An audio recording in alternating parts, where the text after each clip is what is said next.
Was this Anyways, invented yeah. by Spider? And there's the first thing on today's recording. Welcome back, everyone, once again to a little bit of a late start. We're about 35 minutes late because the captain, the party, has been totally loving and talking great things about while he's been away.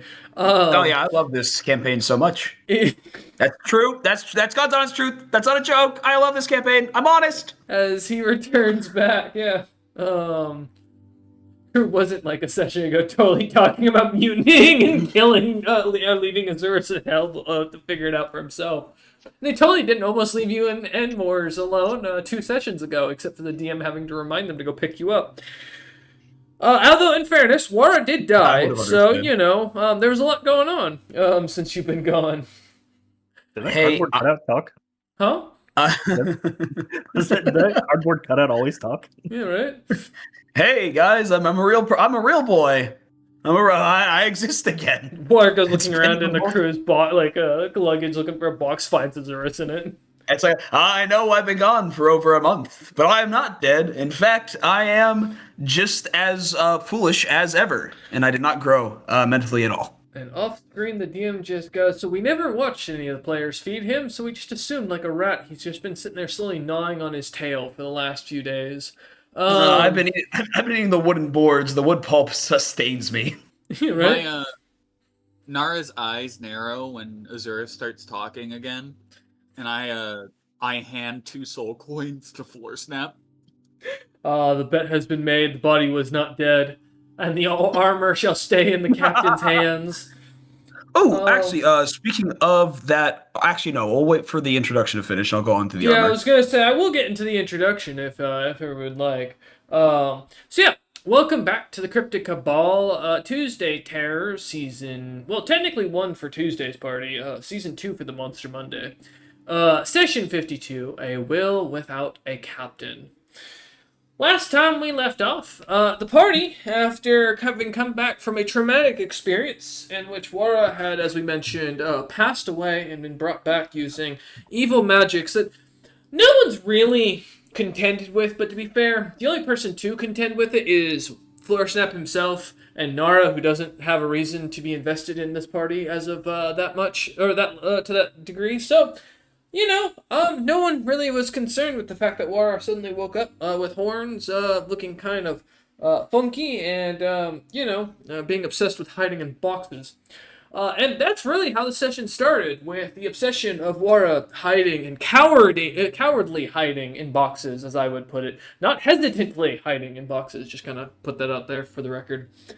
But as the party spent their entire session having headed down into the underground tunnels, going to the next city, the city of Lust in Moors, heading on their way to the opposite side of the Moors itself, where the party had been told by their newly found ally, and totally not hidden villain that's going to probably stab them in the back like a James Bond character. The last page of Clan Urahe, a tome dragon, is going to help them escape, supposedly.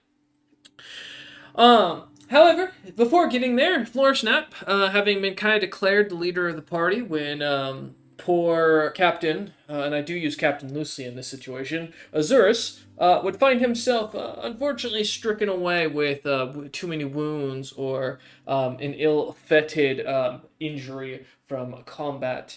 Thus, Floorsnap decided that the party would do a little bit of sightseeing instead of focusing on getting to their objective. As Floorsnap is an old man and he's in no rush. I mean, he's not dying anytime soon, to his knowledge, and has yet to find anything that could kill him, although a few things have tried. And thus, the party found themselves heading towards the first junction and major trading port between the other cities. Basically, finding a little shanty town. That's where I was going to say shaggy town, but that would be a fully different definition. The smell of marijuana would have probably been a lot stronger during session because of that.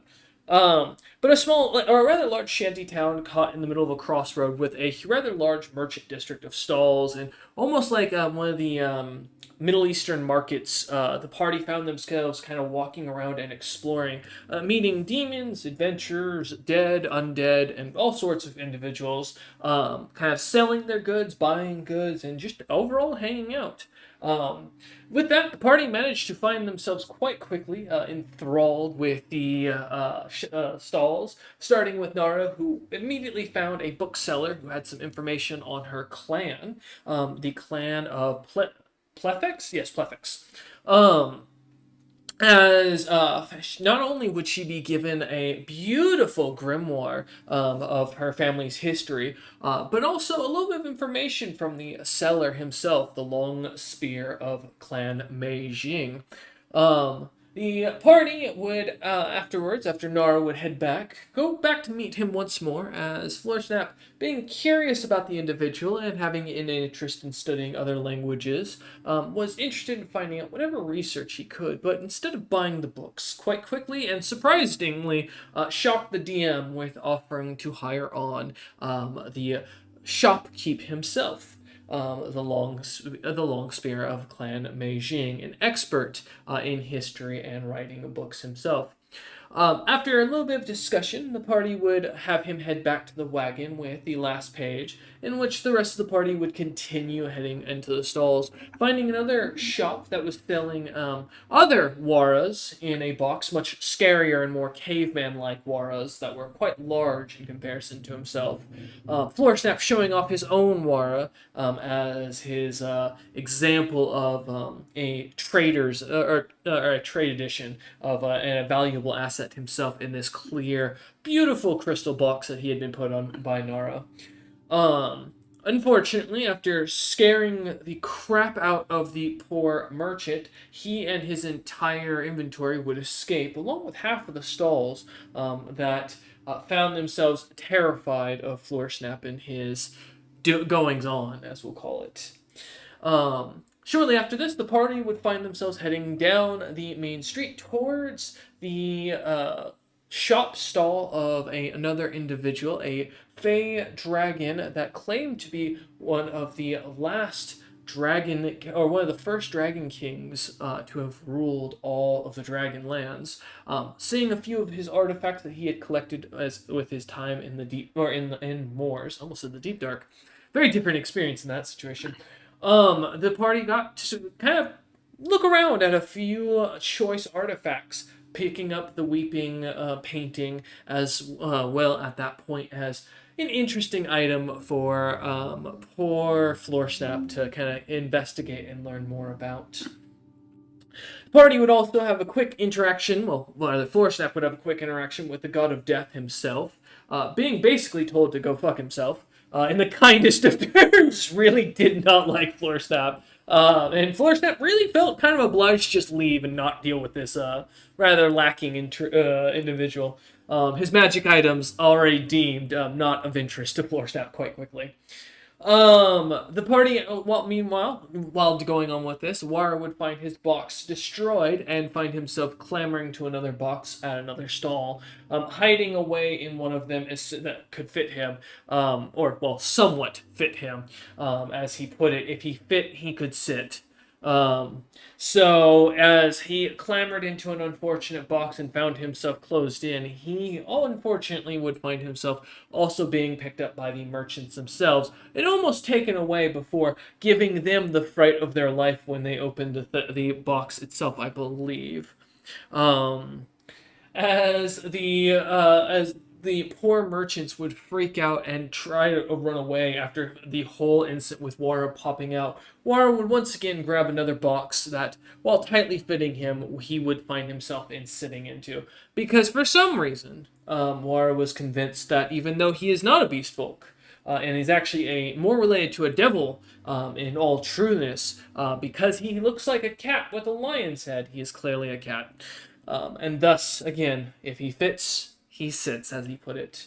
The party, shortly after that, after deciding to buy the Weeping Painting, would take off from the city, heading out for a month-long bit of downtime to continue on their journey to the next main location. Having been told that the first month outside of the main junctions of each city, like the one they had just been at, was usually quite peaceful with very little going on, while unfortunately the second month usually often found itself much more chaotic with much greater beasts and concern to be had in the area. And while the expectation is once you can get past those that initial 5 weeks, you should be back in safer territory. Each kind of major city almost designed in a similar way, where it only roughly takes about 3 months through the underground to get to each one. With that, though, we return back as the party having taken their downtime, Nara having slept through most of it, Wara having gone through an existential crisis in the background mentally. Azurus pretty much just training in his box, unknowing to the crew that he was completely conscious and not dead in this, not box, cocoon, this entire time. Vicarette sewing away at the gloves that she'd been making for her dear captain, finally finishing them as the month finished out. And, of course, Florsnap spending his entire time studying and learning with his new two companions that he had picked up, building himself slowly his own adventuring party to go off and do things with. As I had one player kind of jokingly point out.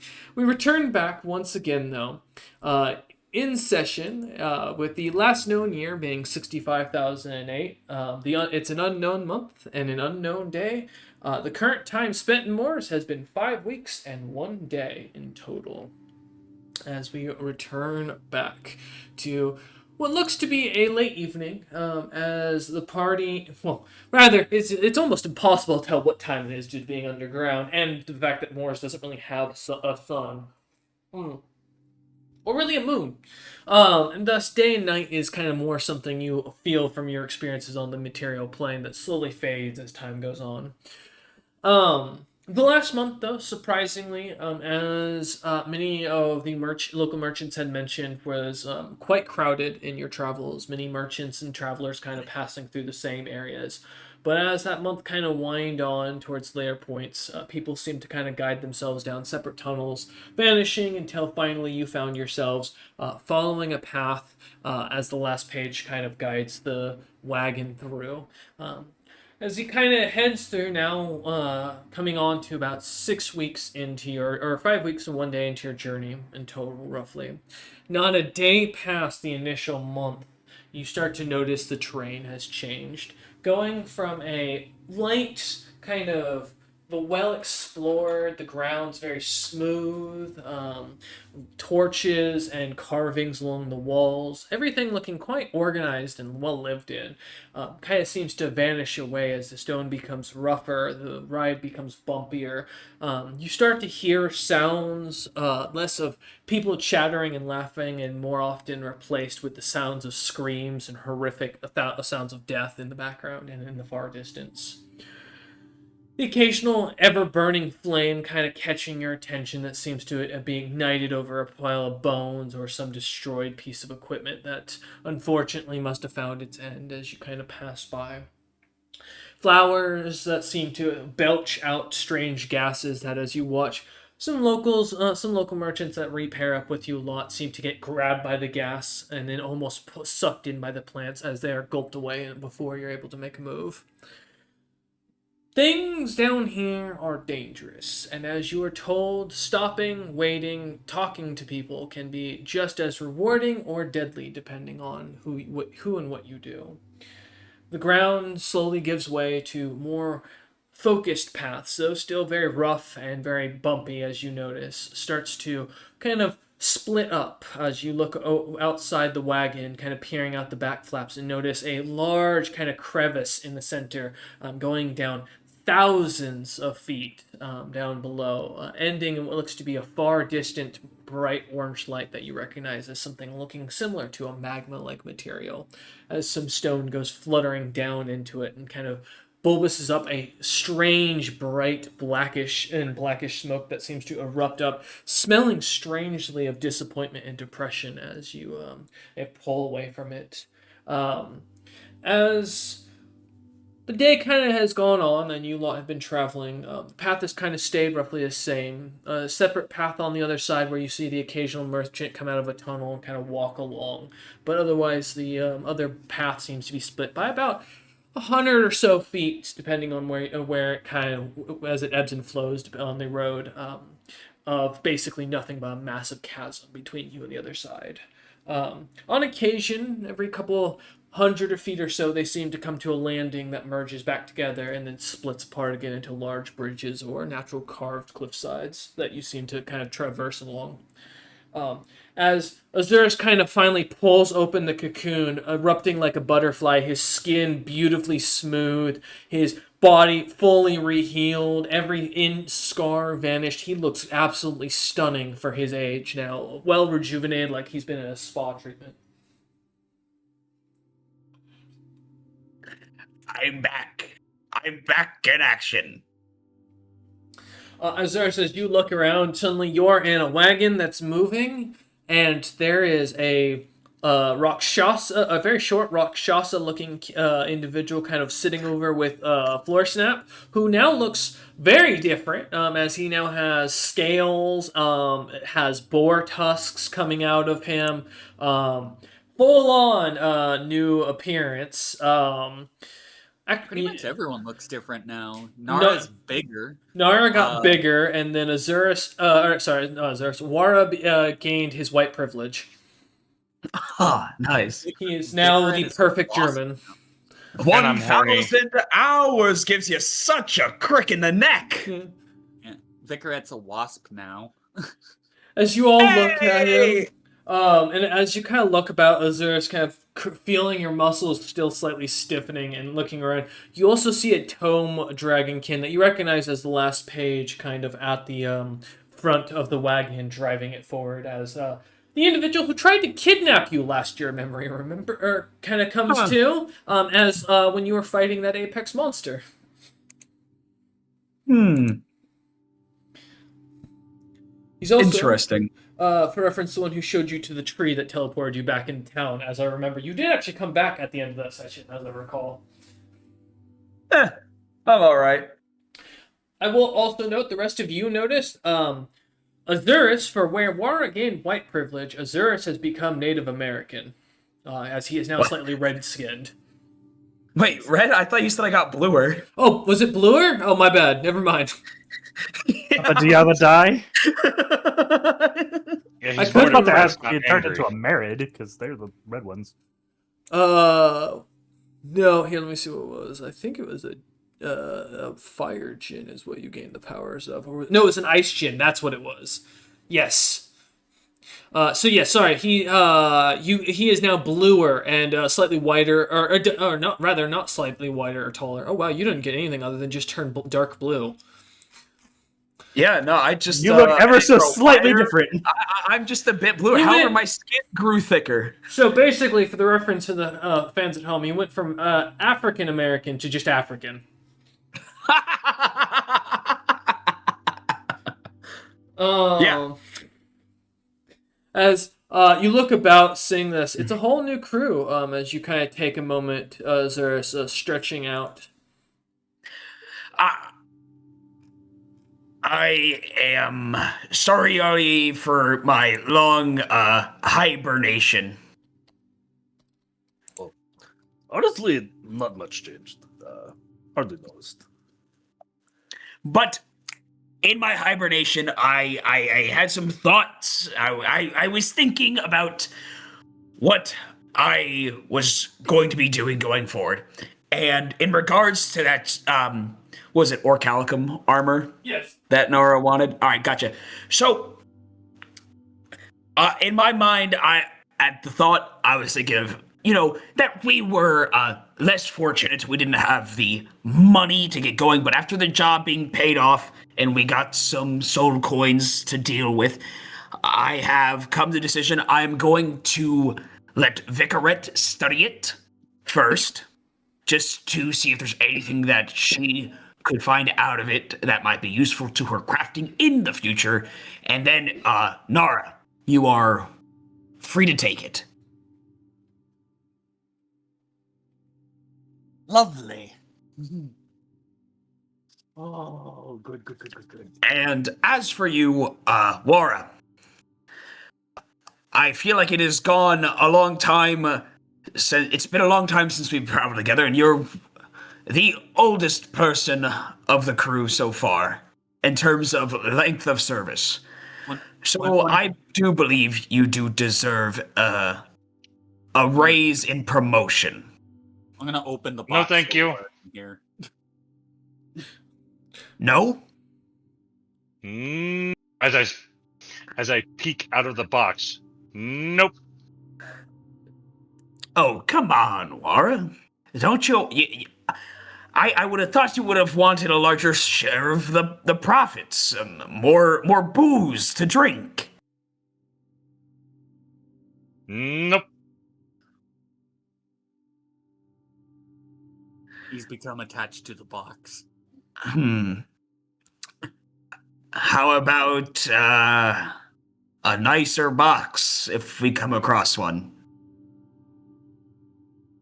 Maybe. All right. Okay. Does it have armor? Hey, I said it will be a nicer box, not a significantly nicer box. I don't know what we'll come across. We'll see what happens. I'll do what I can for you, pal.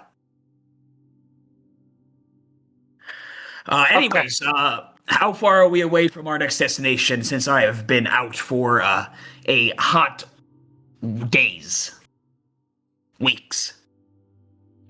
Speaking of which, how does Azurus smell? Surprisingly amazing, like a newborn baby. As like his skin is all fresh. Like I said, he is full on like he just went through a spa day. Sweat. If he smells like a newborn baby, he might want to stay away from Nara. What?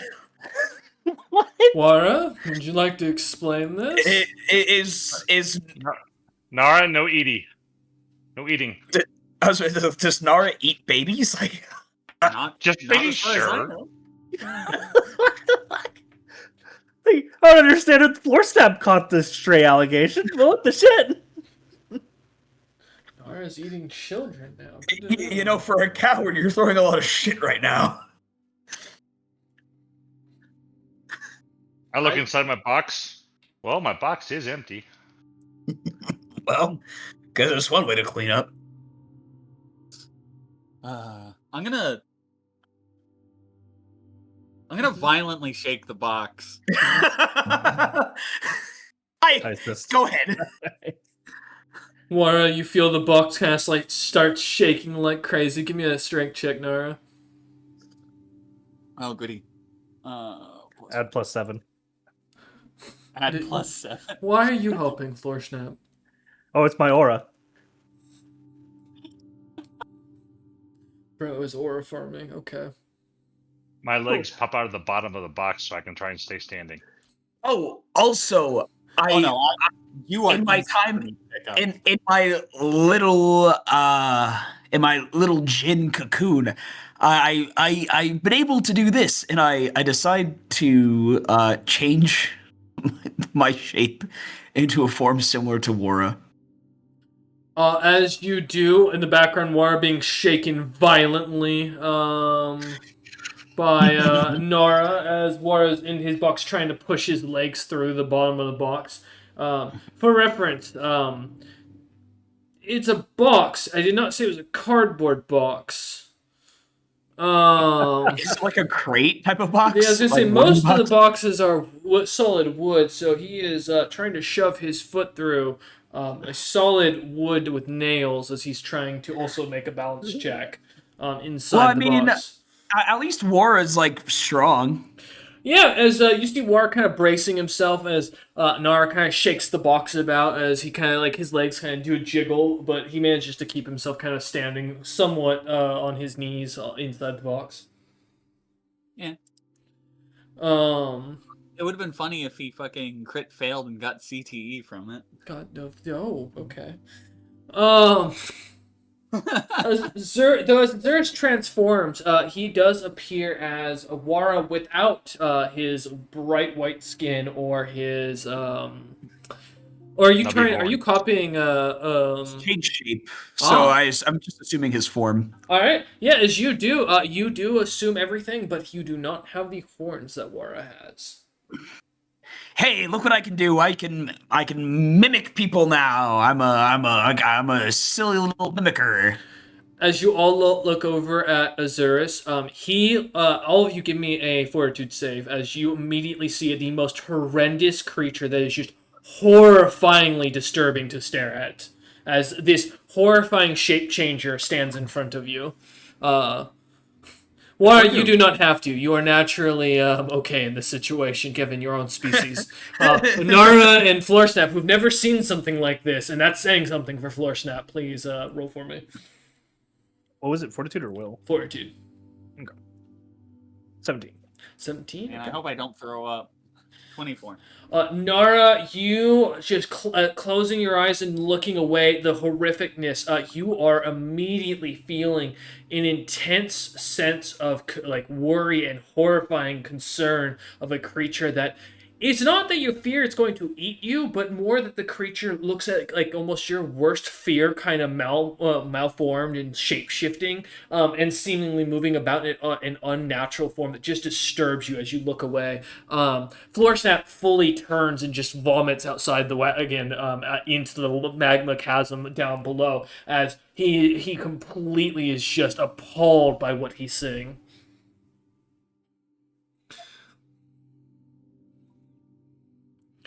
Azurus, as you see these two reactions, you get the sense that this form is not as pleasant as you think it might be.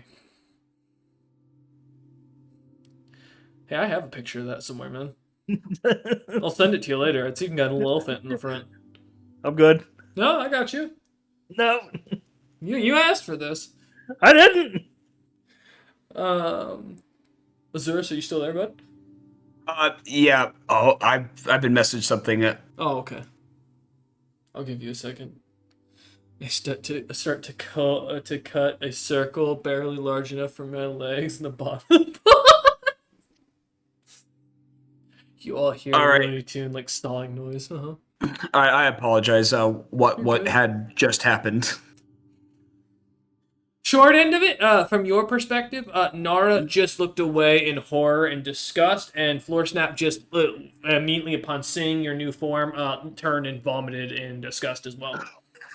Oh, I guess I changed back. I'm like, guys, I didn't know you had that much visual I'm sorry, I didn't know you had such visual reactions to the sight of war. I am sorry if I had known that.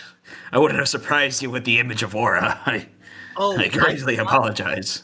I forgot that the only person in the party who has seen Wara's true form is fucking Captain Azurus. Mm-hmm.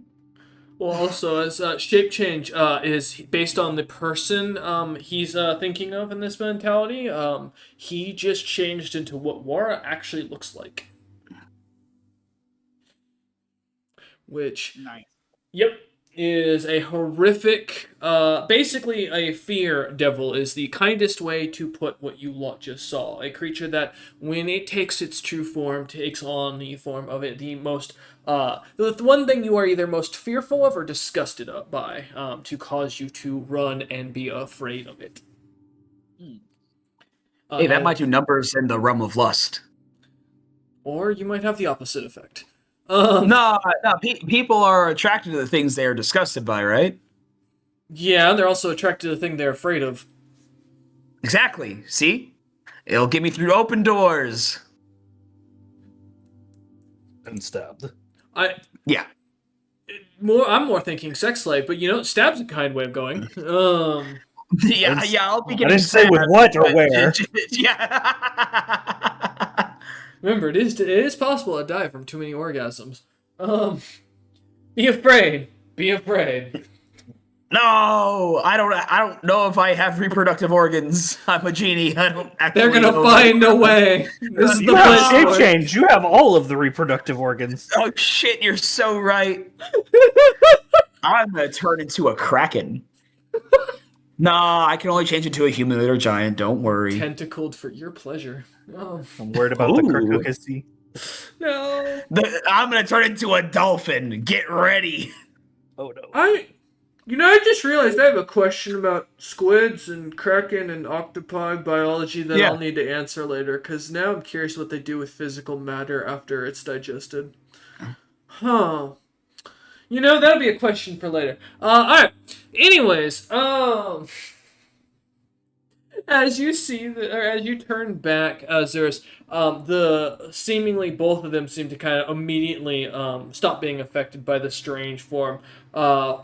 Wara, who's been kind of looking out this entire, or hasn't been looking out this entire time, kind of just poking his head out, suddenly, as his feet kind of pop out just slightly out of the box as it slightly raises up. Does not seem to have reacted at all. Ah, I have reached mobility.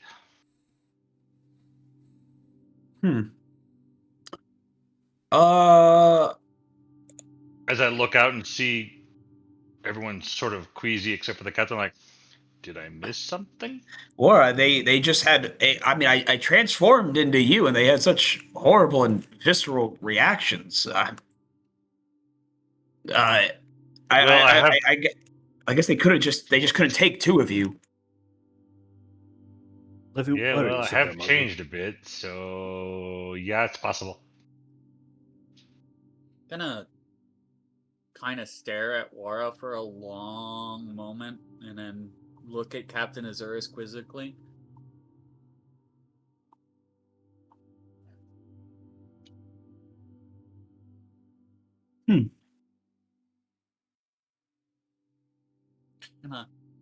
After a long moment of staring at Captain Azurus, like, what the fuck is this guy talking about? I'm gonna lean over to Floor Snap and I'm gonna be like, is he okay? I have no fucking idea. The guy has always had the screw loose. Well, if you want to, you can always try and roll again to see if you see the real me. I haven't interacted with the illusion yet. As soon as you look at me, you actually interact with it. Nope. In order to interact with an illusion, you have to very specifically come into contact with something that contradicts what you're seeing. You should give Wara a high five. Not this one.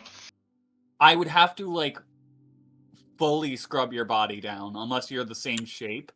I think. To be fair, every time someone like is new to the party and they see Wara, they've always had to make a roll to get what they see. Which Nara did at the very beginning when they saw Wara. Yeah. Which is they saw Wara as another dragon. No, never mind. No, Nara did succeed. So Nara saw him as the lion form. Oh, okay, that's right. Yeah. That Wara It was chooses Vicaret to that present. didn't see the real me. Yeah. Correct. I saw the lion form. There's like 3 stages from what I understand. There's the random form of like whatever your mode. I don't know what it is. No, that was part of his item effect that no longer is the same item effect, unfortunately. Oh, good. May's not gonna know who Wara is. May thinks he's a fucking frost giant. Oh, it's even gonna be worse as the session goes on.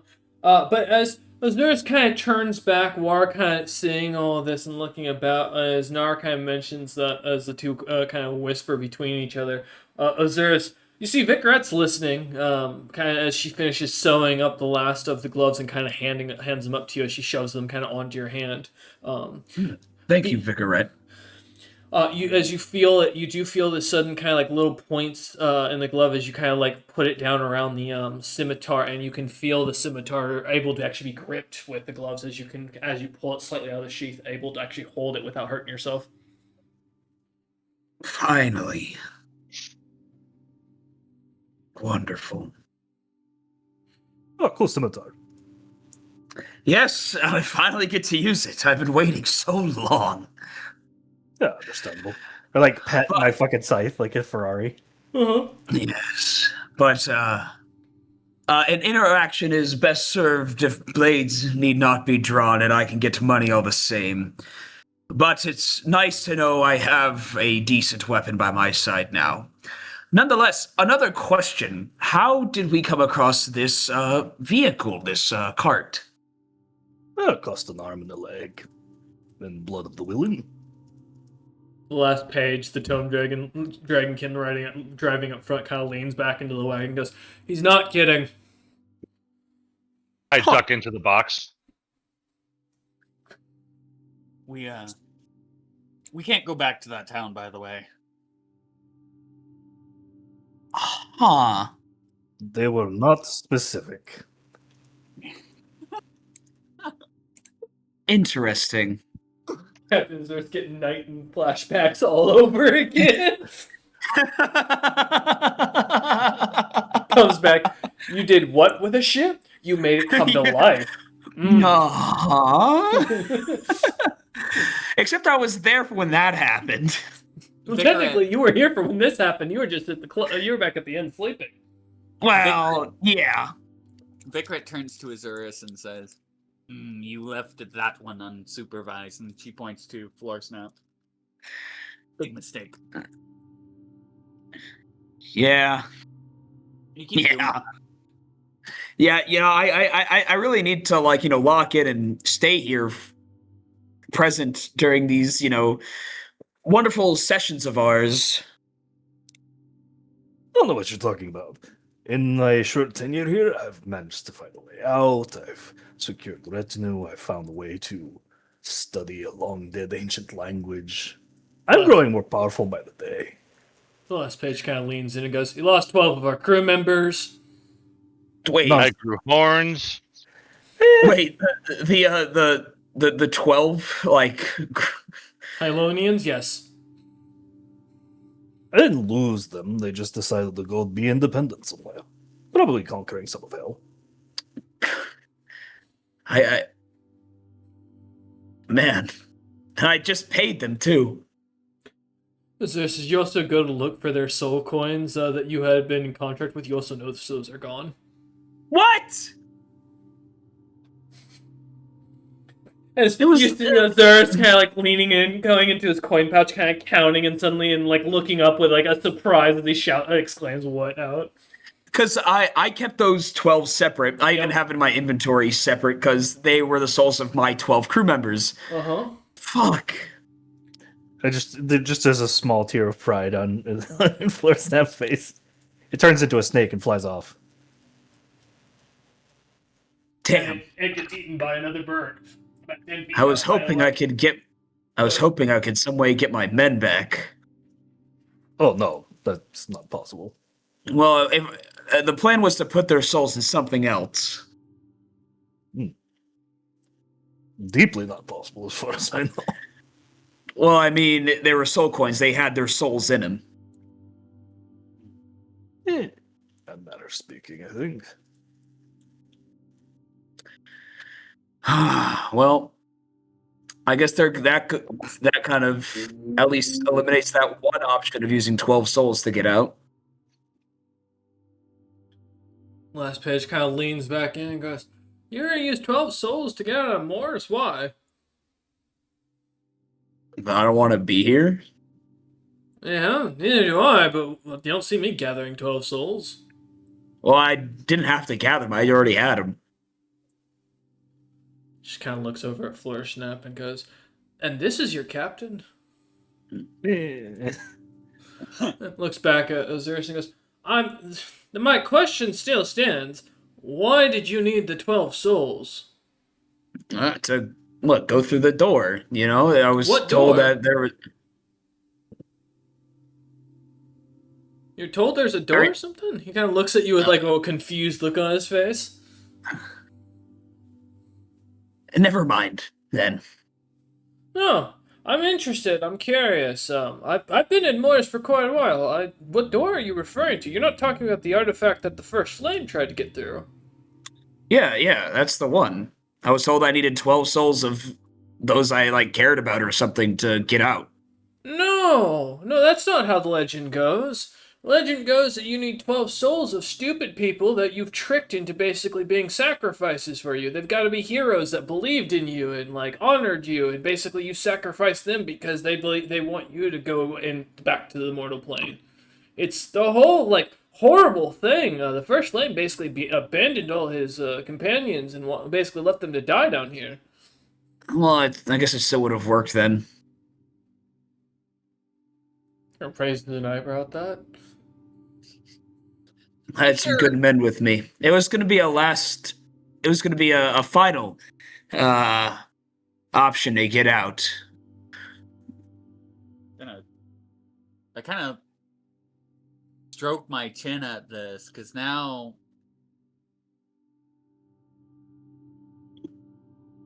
we have a conundrum. I'm like, Mm-hmm. pitch my voice down and like whisper to the last page. Is like, now you understand why I'm not exactly broken up that they went on their own. Yeah, I nod. The last page kind of looks over and goes, Captain Azuris, the only way to get out of here is to gather the 12 artifacts. You basically have to either seal the leaders of Moors and them to use their power to open that gate forcibly, which is one way from my understanding, which hasn't been done ever.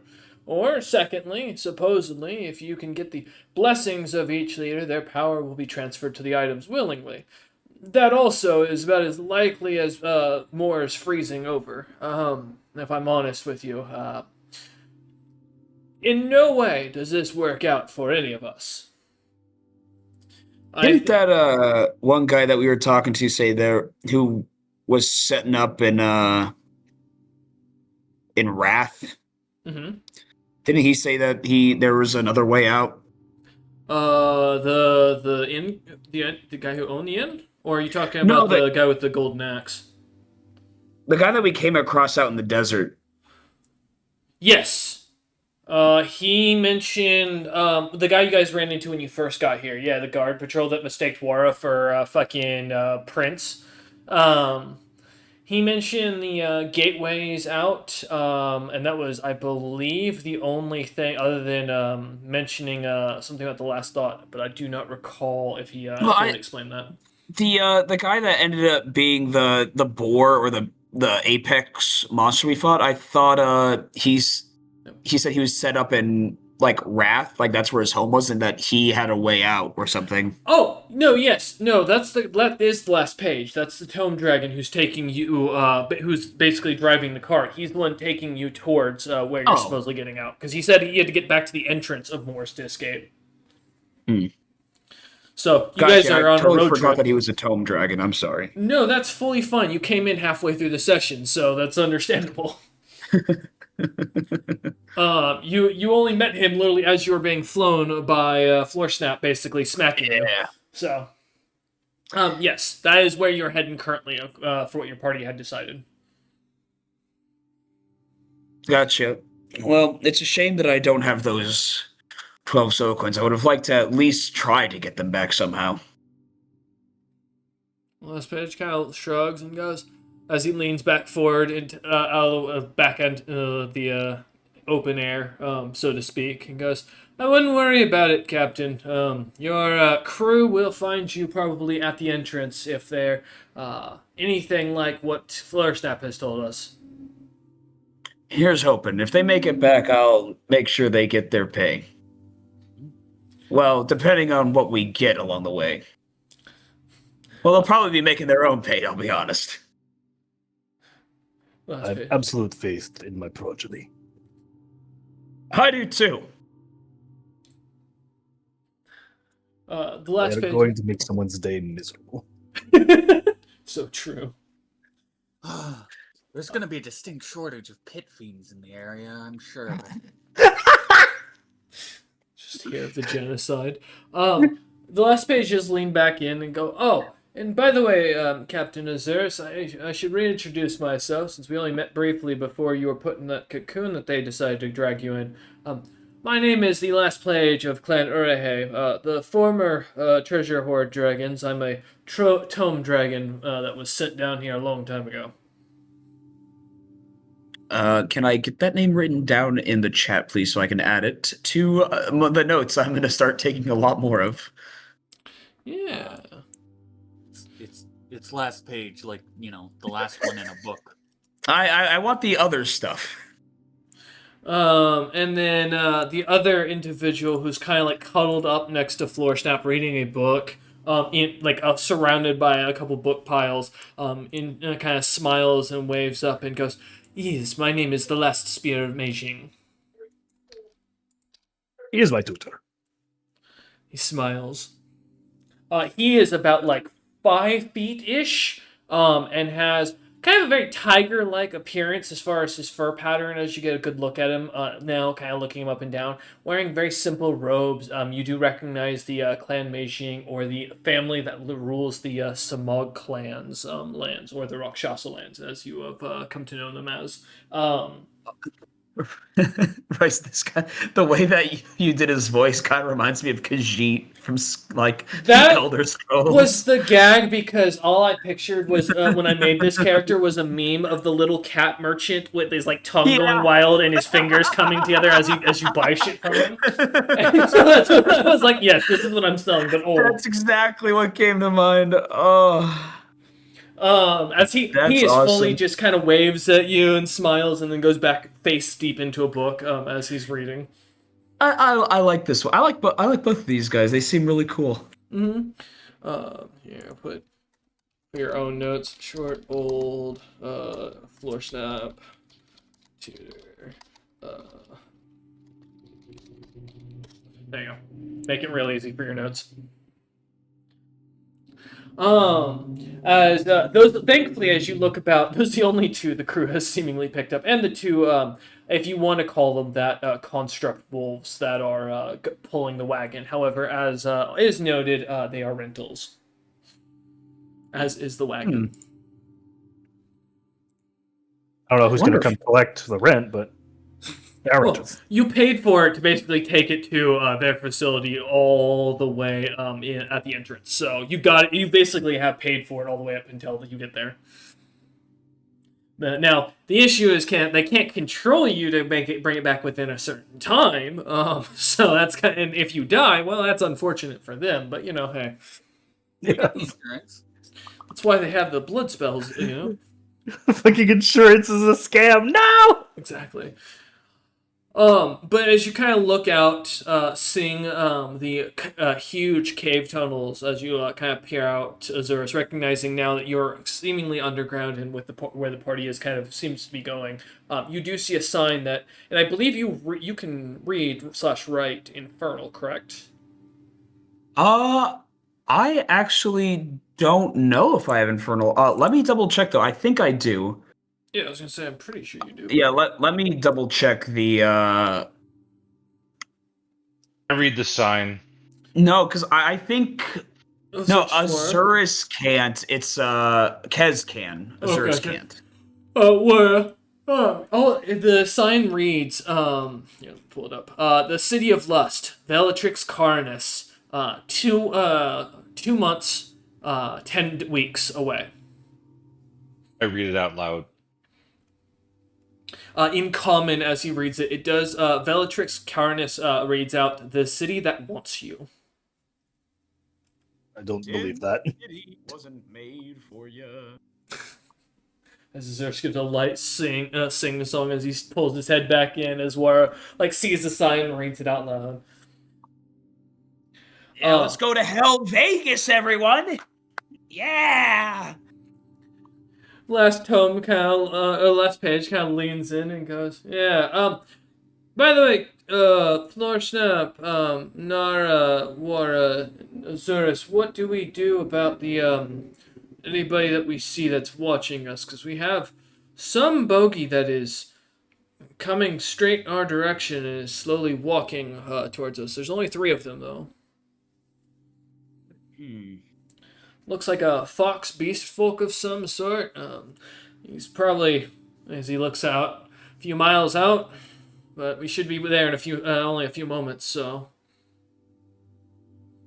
Can you sense any hostility off of him?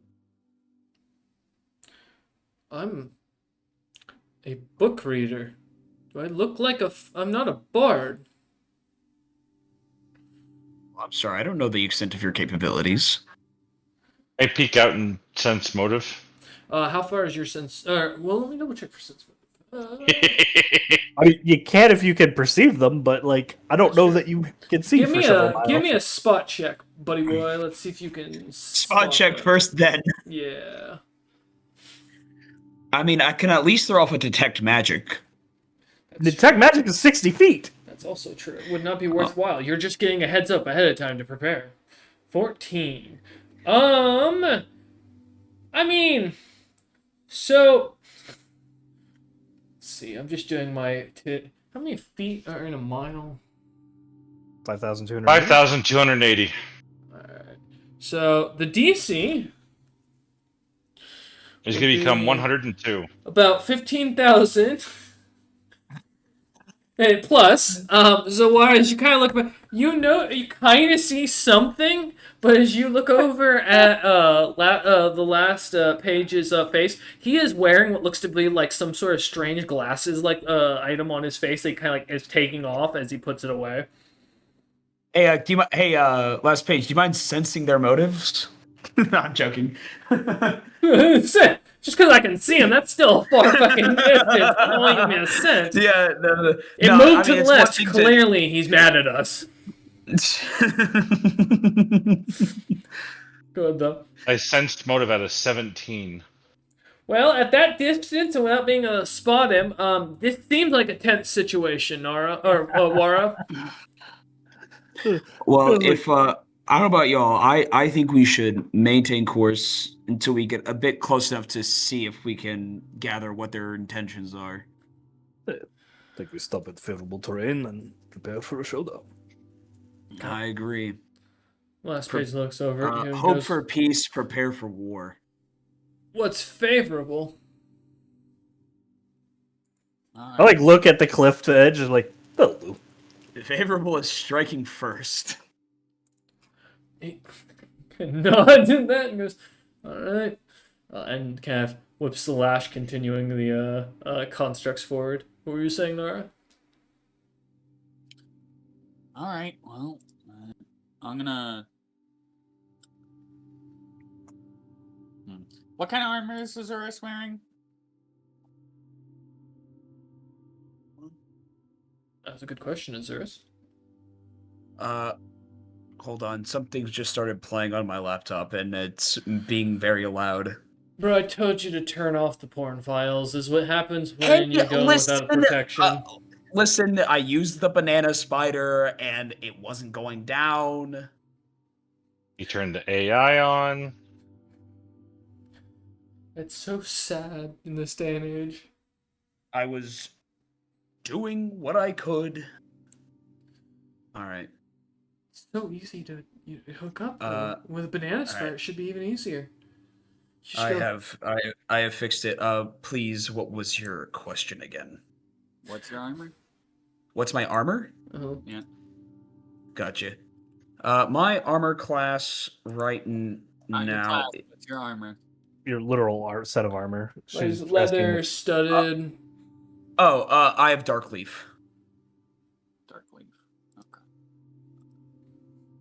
I forgot you got dark leaf armor.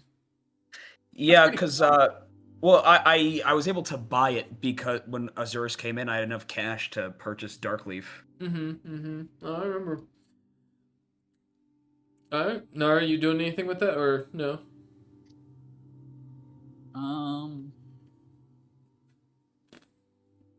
Yeah, well, I guess that means the only two people who are getting my mage armor are me and Floor Snap.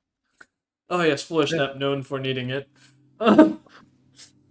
He got hit last time. That's true. You got punched in the face twice. You did miss that, Azurus. For the first time, Floorsnap took damage in battle it actually hurt him. Oh wow! And someone survived his battle. Yeah, That's we true. don't That is talk another about that though.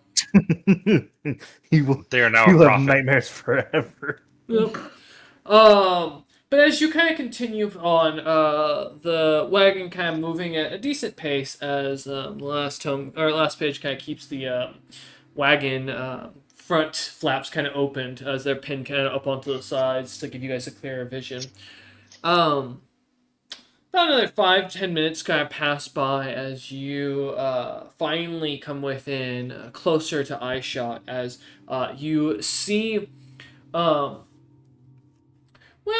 a very unique looking figure of what looks to be a bright orange, 7 foot tall, covered in fur, fox looking beast folk.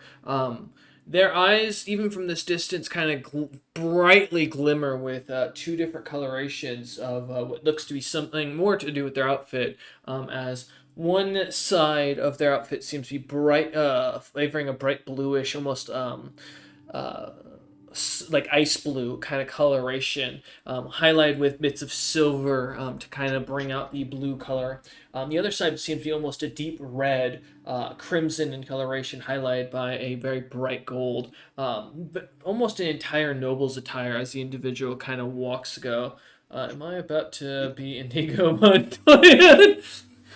Hey, you killed my father. Prepare to die. No.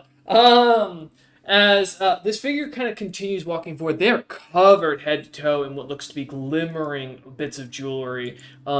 Beside them walk what looks to be two strange-looking, tall, covered figures that are fully covered in like furs.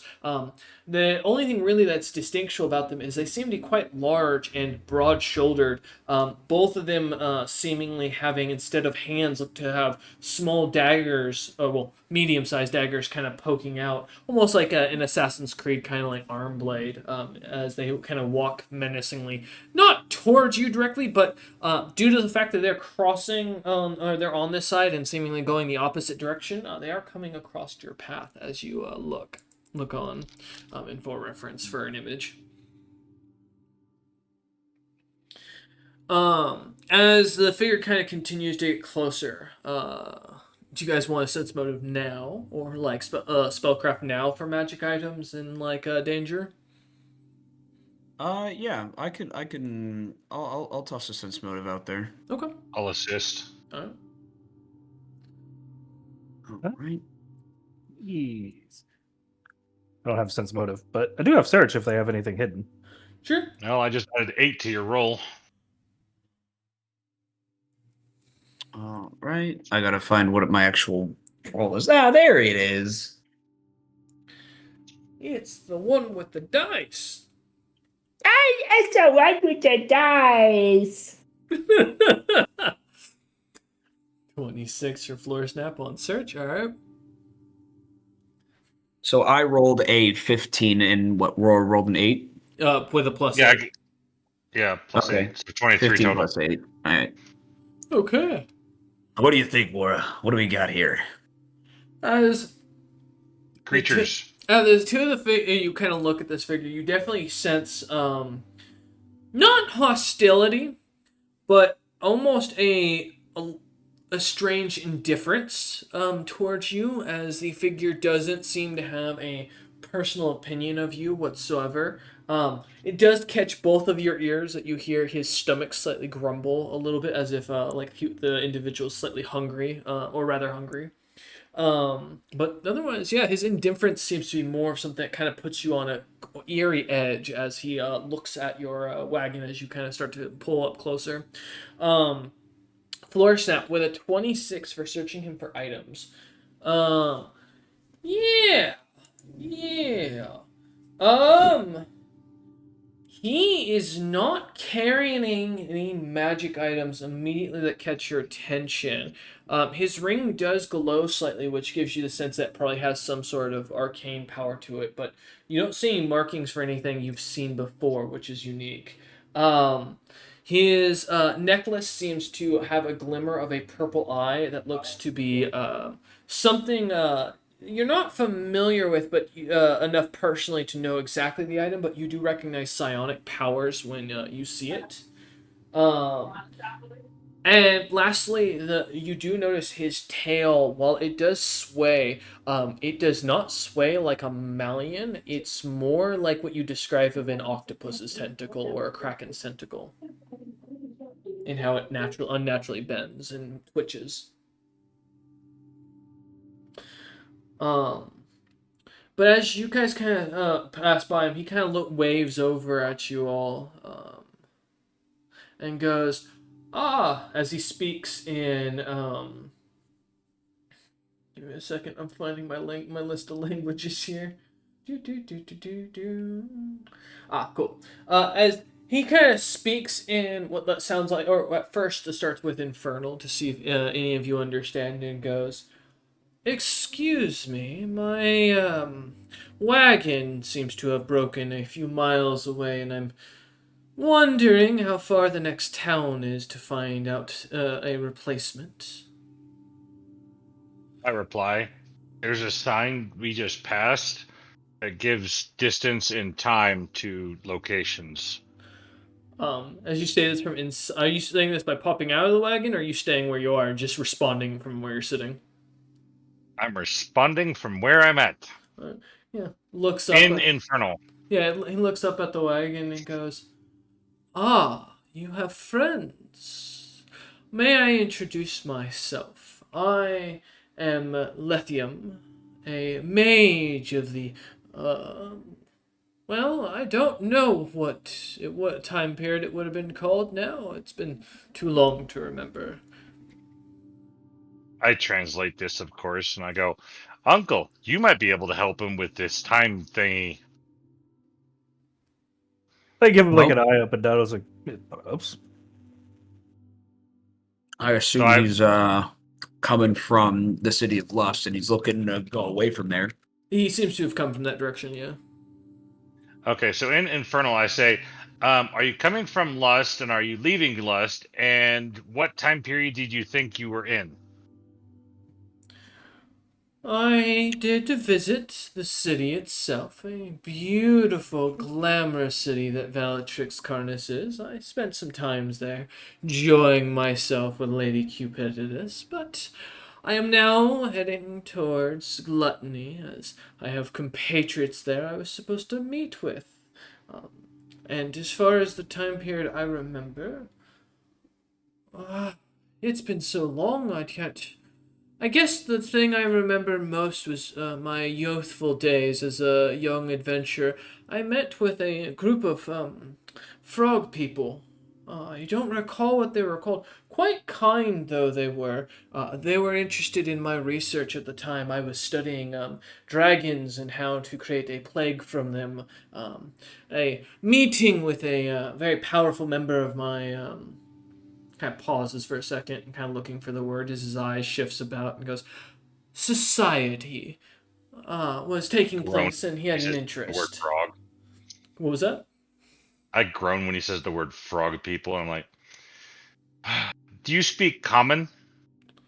I do not know this common that you speak of. This, I do speak. I speak a language that was common back in the day. And he switches over to modern, like more modern abyssal, and starts speaking in that. Which I don't understand. Uh huh. Anyone else? Well. Looks over at Floor Snap and goes, "Do any of you speak the modern common tongue?" As he speaks in modern abyssal. I just like look around and just give a plaintive shrug. "Ah, you, the one I can see through the wagon, the one who serves the everlasting lady of battle. Destruction comes with thee," as he bows slightly. Who's he talking to? "You." Probably you. Oh. Yeah, I thought that was quite obvious. I mean, it could be Wara. Yeah, the guy that walks with like everlasting like destruction. Yeah, okay. Yeah, uh-huh. I like kind of like eye him up and down for a moment and just like stroke my wizardly beard and say, What is your game? I don't believe for a moment that this is either a chance meeting or an entirely friendly one. Kind of pauses and goes, and looks over at you as he kind of takes a step to the side, kind of getting a better angle to see you as he locks eyes with you, his one blue and one red eye kind of glimmering as they do. And replies, he goes, I seek no such problems with one of the people of the Toadlands. I do apologize if my terminology is off. Your people never told me of their species. They just told me to call them friend, and then they ate one of my compatriots, as well as my apprentice. But I understood them to be of toad-like biology and very capable, similar to such. So I seek no ill will with such folks. They were far more capable in my time, and even the youth I imagine would be such. As he kind of looks you up and down. Sorry, what was that last part? He just basically called you a youth.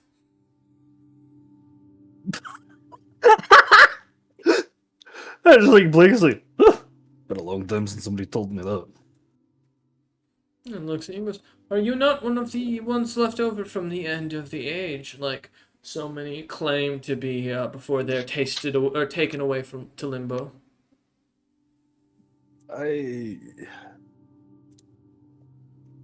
Things get a little muddled as far as where or when. I remember a time before the Demon Folk, and I remember the time after them. He nods. Yes. I can understand that as a friend, as he smiles and goes, "But I must tell you, I seek no difficulties with you currently. I am only interested in directions." On you guys, I was asleep for 5 months. Huh, 5 weeks. Mm.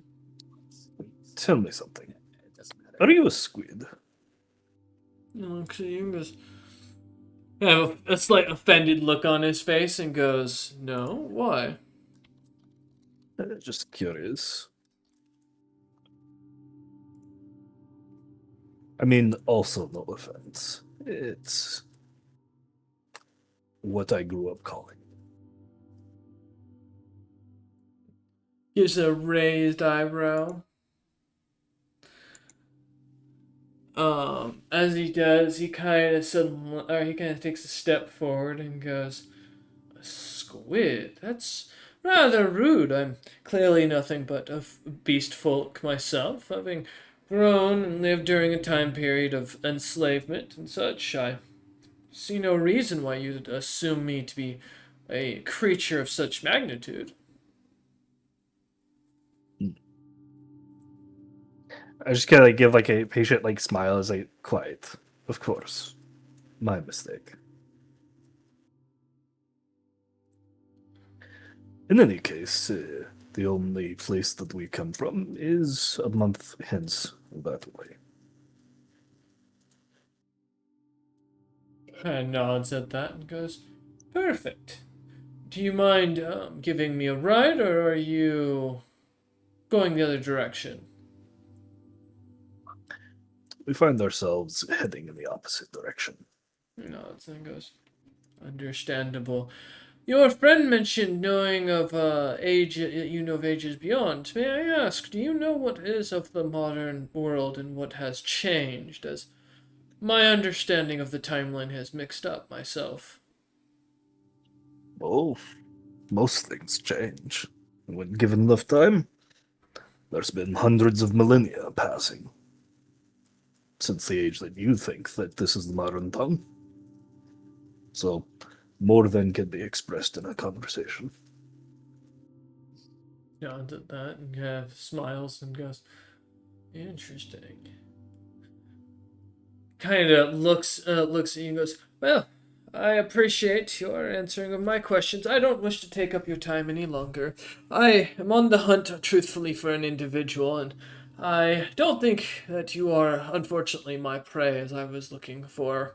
If you happen to see him, though, do let me know. There's a djinn I've been looking for. I was hired by a short, angry individual in lust to hunt him down. Goes by the name of something of the dragon, but none of you look to be it." And as he kind of like eyes up Nara and goes, and kind of like shakes his head and goes, as a slight mention, he goes, Water dragon, specifically, as from what I understand. Some sort of pirate, but I see no flag or captain amongst you, let alone a water dragon, so you all have, as he switches, or kind of smiles, looking about or looking as best as he can through the wagon, as, good evening.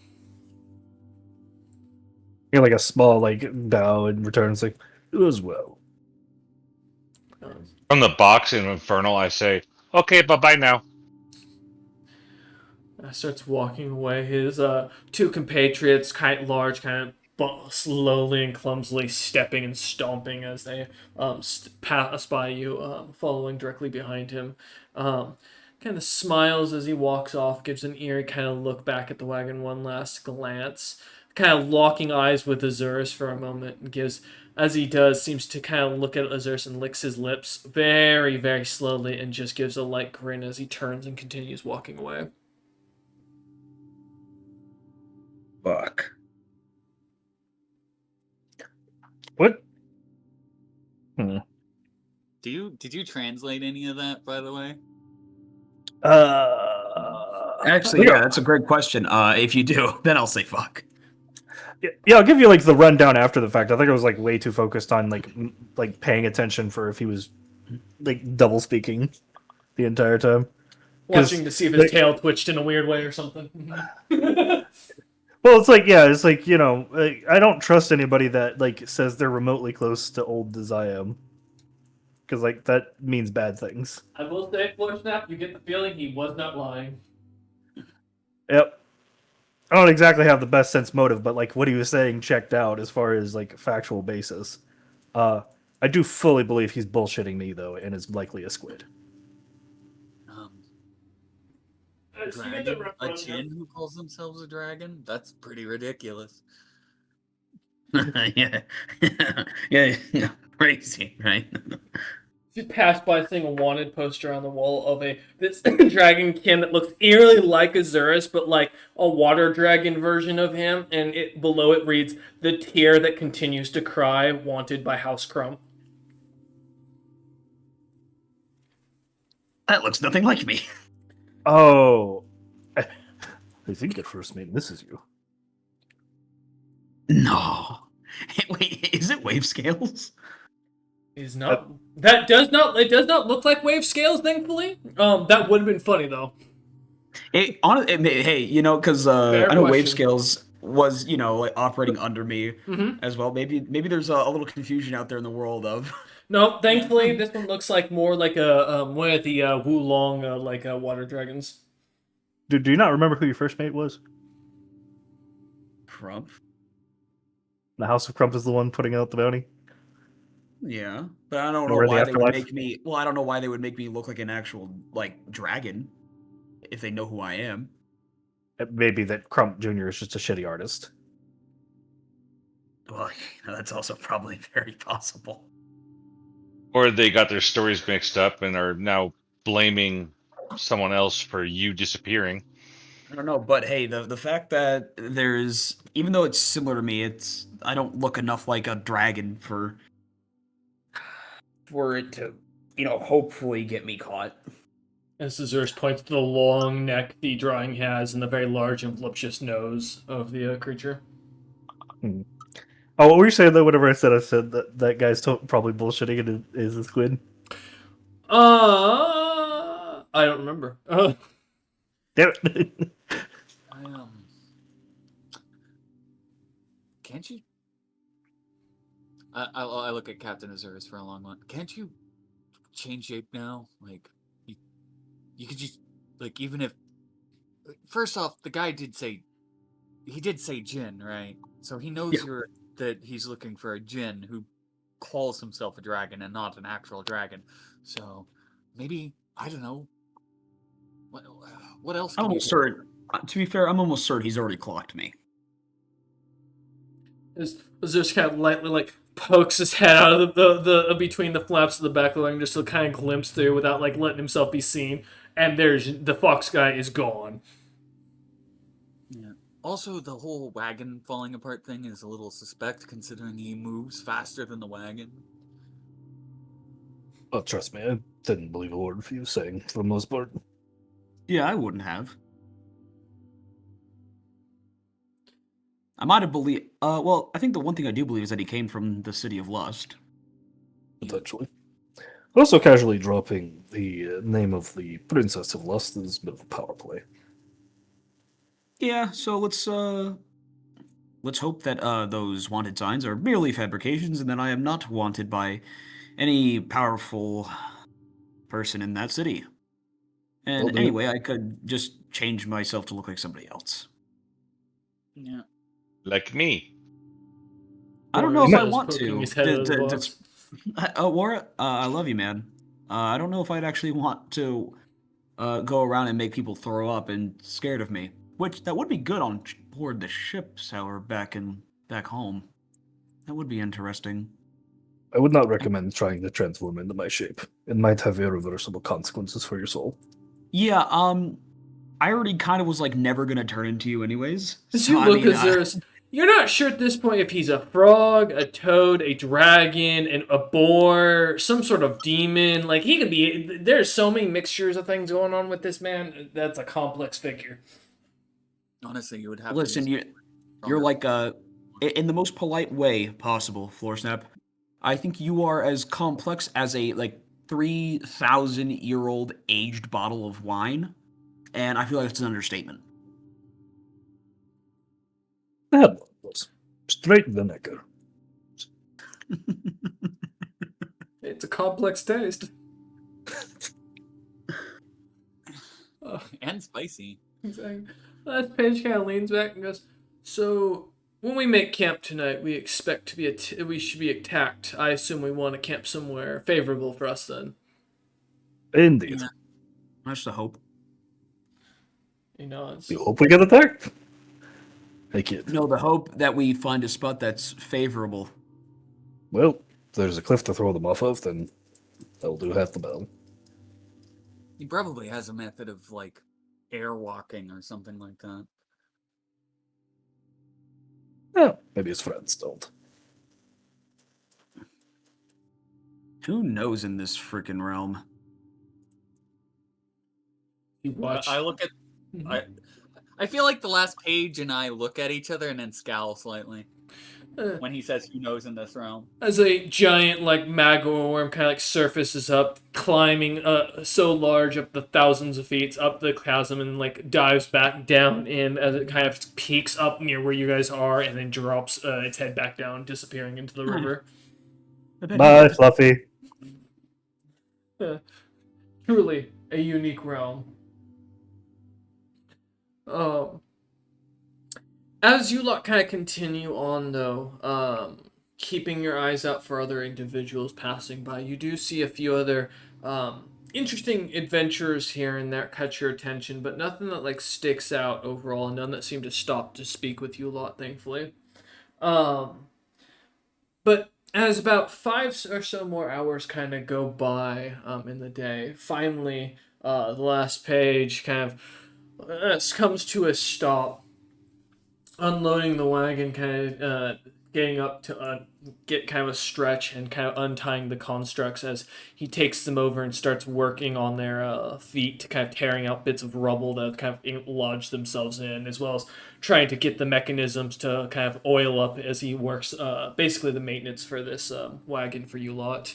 You all kind of get a second to take a look around.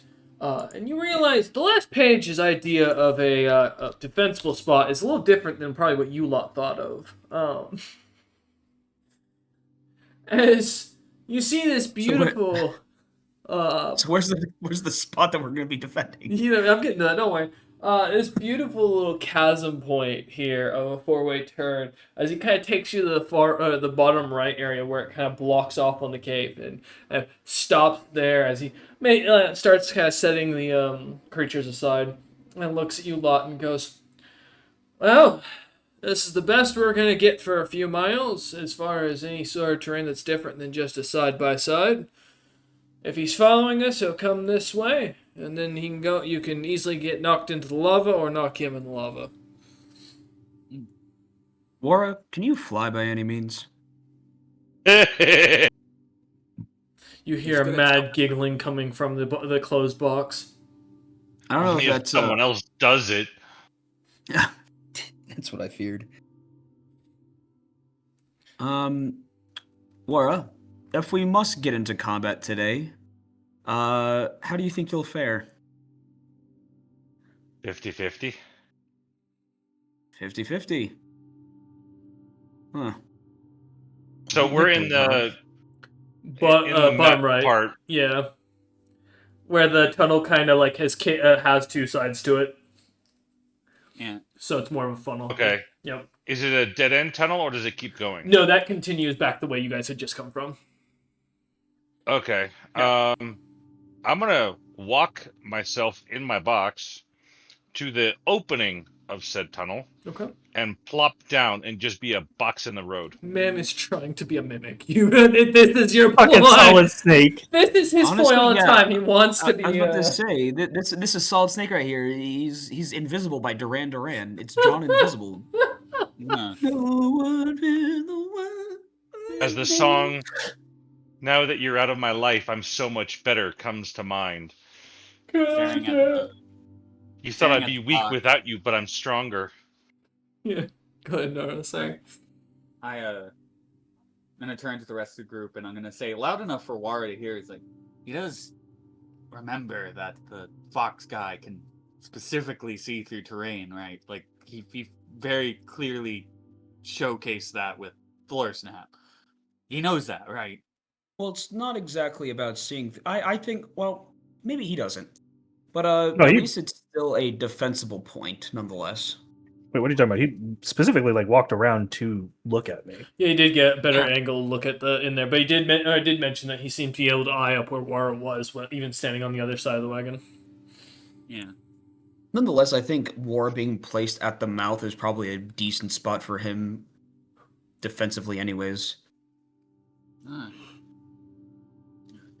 It's time to punt the kitty into the lava flow. Especially since he can't fly, I'd rather him not be on the walkways. You know, fair point. I'm gonna hop out of the wagon and enter my dragon form. Okay. Magical girl style. Yep. Transformation music kind of in the background playing. Ba-na-na-na-na-na. Nara just stripping naked suddenly in front of everyone's eyes before the scales recover her. Sorry. I'll be honest, I was watching Sailor Moon this morning. Oh no! If you remember, Nara isn't wearing a lot of clothes and I know. clothes with. Her image is what she was wearing before she arrived in Moors. What she's wearing right now is like a fucking loincloth and that's it. Yep, no, it's perfect. As you transform, I will say the last page is kind of just leading the wagon slightly out of the out of shot of being hit immediately from the tunnel as he kind of goes around the cliff side.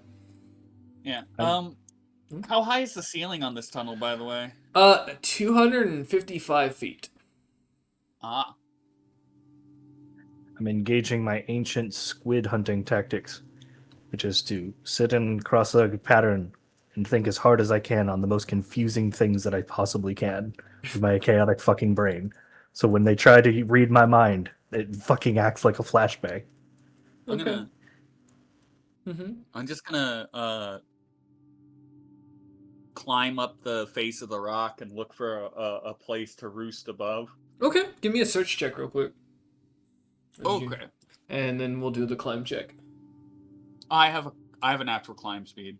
Oh, okay, gotcha. And I'm gonna hide in my box and listen around me. All right, give me a listen check. Excuse me. Guys, I've got the perfect plan. It's called Engulfing Terror. Oh my god. 13. 13, okay. Snar kind of about 50 fails. feet up in the air, kind of finds a little cliffside tunnel that's been broken a bit, and kind of sets herself up onto it as she comfortably lays down on it and surprisingly holds her weight. Yeah. I'll even do a hide check to hide up here. Yeah, if you wouldn't mind. Water, give me 11 for a listen. Okay, we'll get to that in a minute. All right. As Nara rolls her hide, 18, okay. As she kind of blends into the shadows of the wall the best she can, disappearing from sight. Azurus, how about yourself? Is everyone hiding?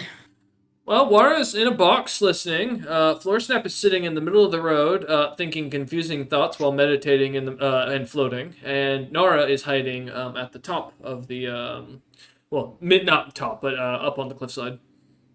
Now, shall we assume this individual has true sight? Or at least some form close to it? Fair enough. Fair point. Me asking my friendly and beloved party, do we think he might? Because I'm wondering if I should just go invisible for the time being.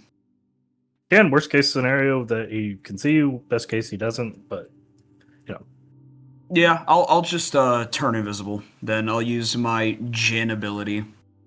it's like there's not a downside to doing it. So Yeah, best case it does. Worst case, at least it's not like a that's awesome. spell slot. It's a racial thing. That's true. Yep. Alright, so you're casting Yep, this invisibility Jinn on yourself? is going invisible. Alright. Make the sucker disappear. And then are you are you gonna stand anywhere specific, or are you just gonna stand next to the wagon? I'll be near the wagon. Okay. Alright. As you lot kind of situate yourselves, as you do, Wara kind of listening to everything, or listening to the sounds of the lava kind of bubbling down, or magma bubbling down below. The crescending of the magma as it kind of plops down like a thick syrup from the cliff sides.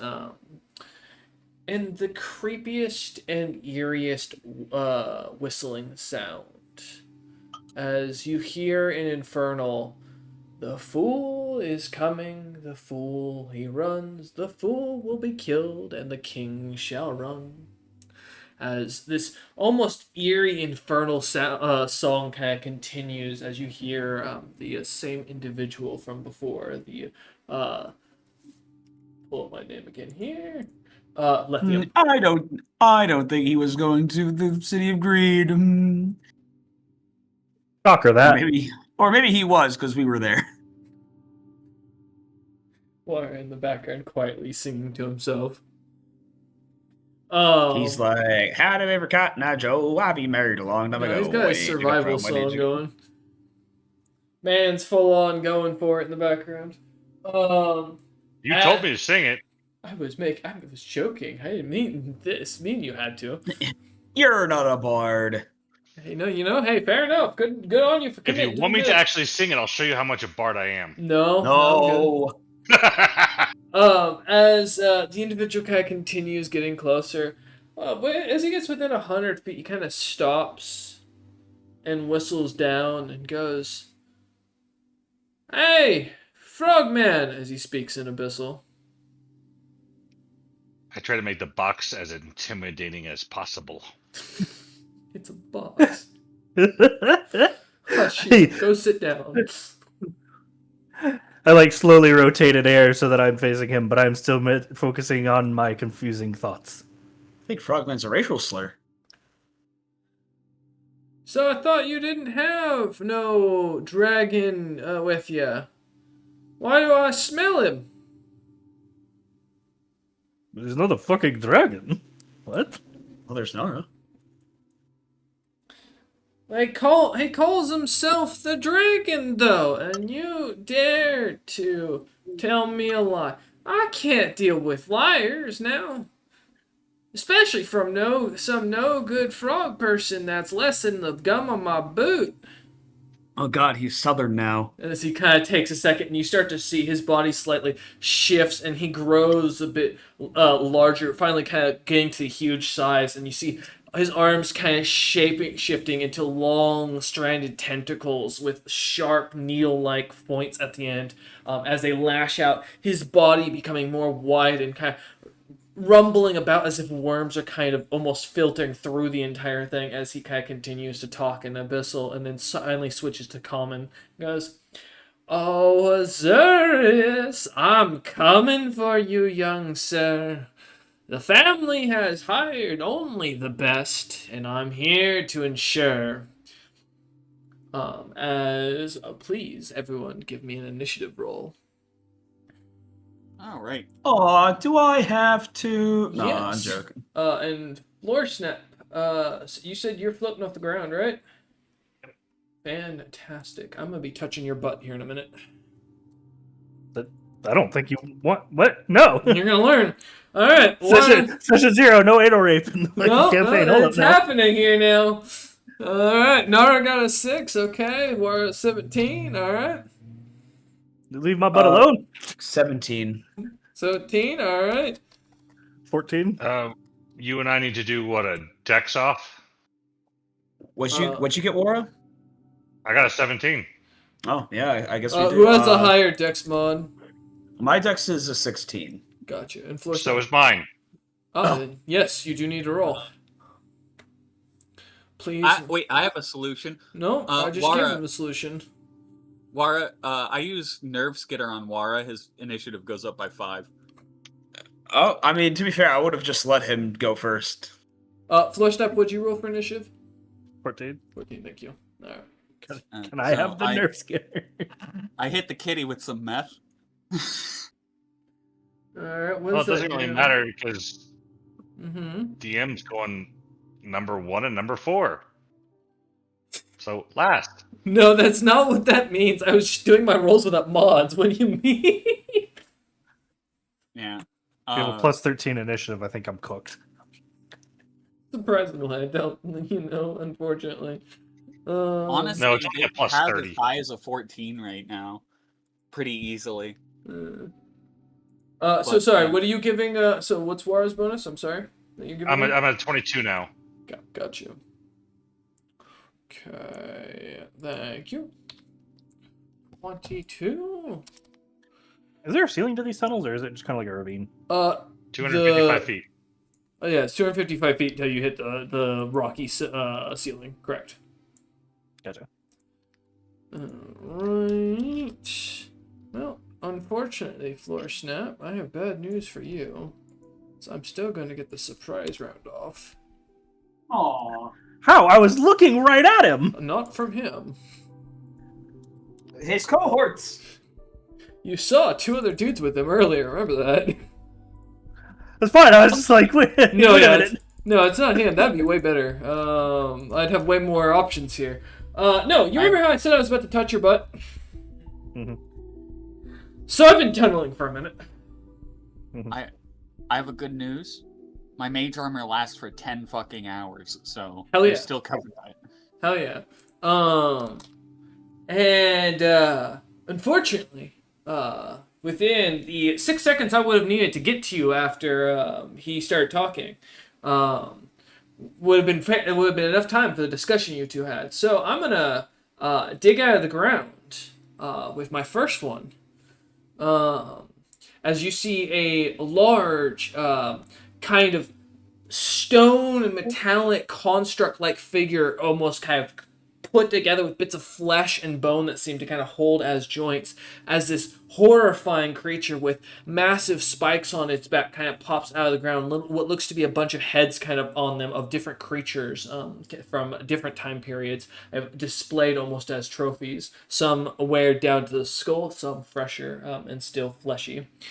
As the creature is going to burrow out and immediately try to grab hold of Floor Snap. Fortunately, I can only do this with one of them because I am too fucking big to put 2 of them under Floor Snap. Are you serious? I had a plan. I had a plan, and the dice god said, "Fuck you." I didn't roll a 1, I won. Pops up and goes, boogie, boogie, boogie. It was like, just tickles my taint. It's like, oh. Floor Snap, as an old man, feels something grab his ass and immediately removes out of the way as any old man would, as he freaks out like, no. Feeling an undead, cold, fleshy bit of bone and metal and grab hold, pulls away as the creature comes out of the ground looking at him, glaring and snarling as this blackened foam kind of leaks out of it. Its one good eye kind of glimmering as this strange construct like skull head that's been metallically covered over kind of looks at you, one eye fully covered in, the other with a gemstone that kind of like rocks about making noise as it looks and like hits the sides of the skull. This amalgamation just kind of looks at you, and as it stares angrily, panting as more foam kind of comes fluttering out of its mouth onto the ground. The second one is going for the box. Because I won't lie, from his perspective, he thinks it's a bomb. So, Wara, like the Ned of the party, is going to get the only good roll against him, and that's a 33 to grapple the box. Hold The on. box can't resist, so Well, Correct. he's The got box cannot resist. I am not part of the box. I'm in the box. That's true. You know what? Fair. You're right. You're gonna regret saying that, as I'm about to chuck you in over this side of the cliff. well, that was one action to initiate. Hold the on. grapple Oh and no, one that's action true. to The get there. jump out is to get out. Is the yeah? Go ahead. But also, he needs to roll a DC's charisma base save. That's right. It's not your. It's your based on your charisma. Yeah, it's your charisma, dude. It's a 10 plus your charisma mod. Plus levels. Well, if it implies that, if it's just charisma DC, then it's just your charisma mod. Oh, it's a will save for him. Okay. All right, cool. Let me see. And you are right about that. I cannot chuck him. It is the end of my. And that turn applies as to the a- other one as well if he's within 20 feet of me. Yes. So they both need to roll it then. Wait, is this fear? It's the Aura of Evil. You know your abilities. You could just tell me yes or no. Alright, let's see. Hostile character. Information. Oh, okay. No, it's its own thing. Alright, cool. Yeah. Alright, cool. Fantastic. Want to make sure, because I have constructs. So that's a 15 and a 27. They both save. They're fine. Alright. As the creature kind of like it comes out of the ground, grabbing hold of the chest, thinking it was going to explode, kind of grabs it close to its chest. As you feel your feet now resting against something kind of wet and sticky, as you look down and see the flesh kind of sloughing off as it touches your fur. Or your boots. It's not touching me. I'm inside the box. Yes, but you put holes in the box, remember? No, I put holes at the bottom of the box. Still holes in the box. Come on. That's what I'm saying. That's why I said it was on your boot, specifically. That's why I was mentioning, as your feet sealing this strange texture. I'm gonna throw you off this goddamn cliff, I swear to God, Wara. Alright, and thus ends my surprise round with my two friends, in which I had a good round of initiative. Now to watch the fucking. Like the pit fiends, I feel like I got my one punch and now I'm in trouble. So with initiative round 1, going back up to the top as the surprise round ends, Wara, my friend, you are up as you find your box grappled. Is the top of the box able to pop open? Yes, you are. The top of the box is pointing away from the creature. Okay, good. So, I am going to roar. After you have the fabric over the inside hoop, push the top hoop down over the inside one. Mhm. And now I need to do some rolls. Oh no. They're constructs. They're immune to the emotion and the sleep. Yep, They cannot be intimidated or put to sleep. correct. Yep. They have no biology for which to enact that on, basically. Okay, what about the other creature? Is that other creature within 60 feet of me? No, he is 100 feet from Floor Snap, who is 20 feet away from you. Well, now 25 because he got his butt grabbed and he moved a little bit. Okay. Got his taint tickled. Yeah.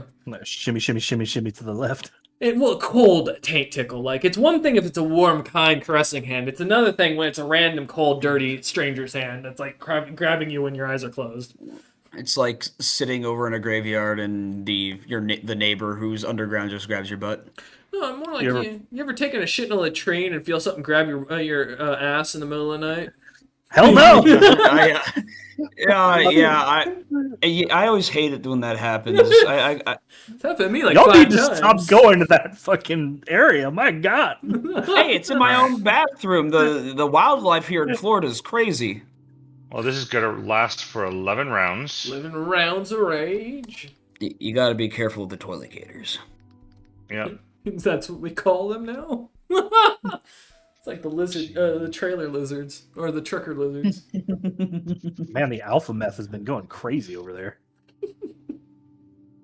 Yeah, they turned the alligators into fucking pervs. That's the most terrifying evolution. They learned from the best.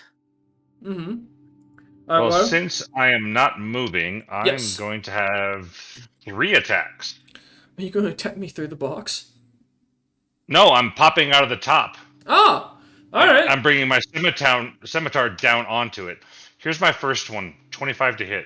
Okay, 25 to hit. Let me double check. That does not hit. Fuck. You need about 4 more, buddy. That also doesn't hit. Fine. I will note, the CR this time is appropriate for your guys' battle level, not just floor snap. There you How go. about 31? That hits. All right, then I'm going to roll one more hit. I did not do another pit fiend with 576 HP. I thought about it. 27 Does does 27 hit? not. Does not. Oh yeah, you missed out on that, Azura. That's why Wara no longer likes fighting creatures.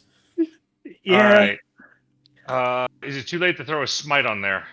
I think you have to declare smite before you hit. I Yeah. think it's on damage. Okay. I thought. No. Oh, Well, here, no, let 'cause it me. affects her to Oh. hit as well. Yeah, because let me double check. No, I cannot because this is not a good foe.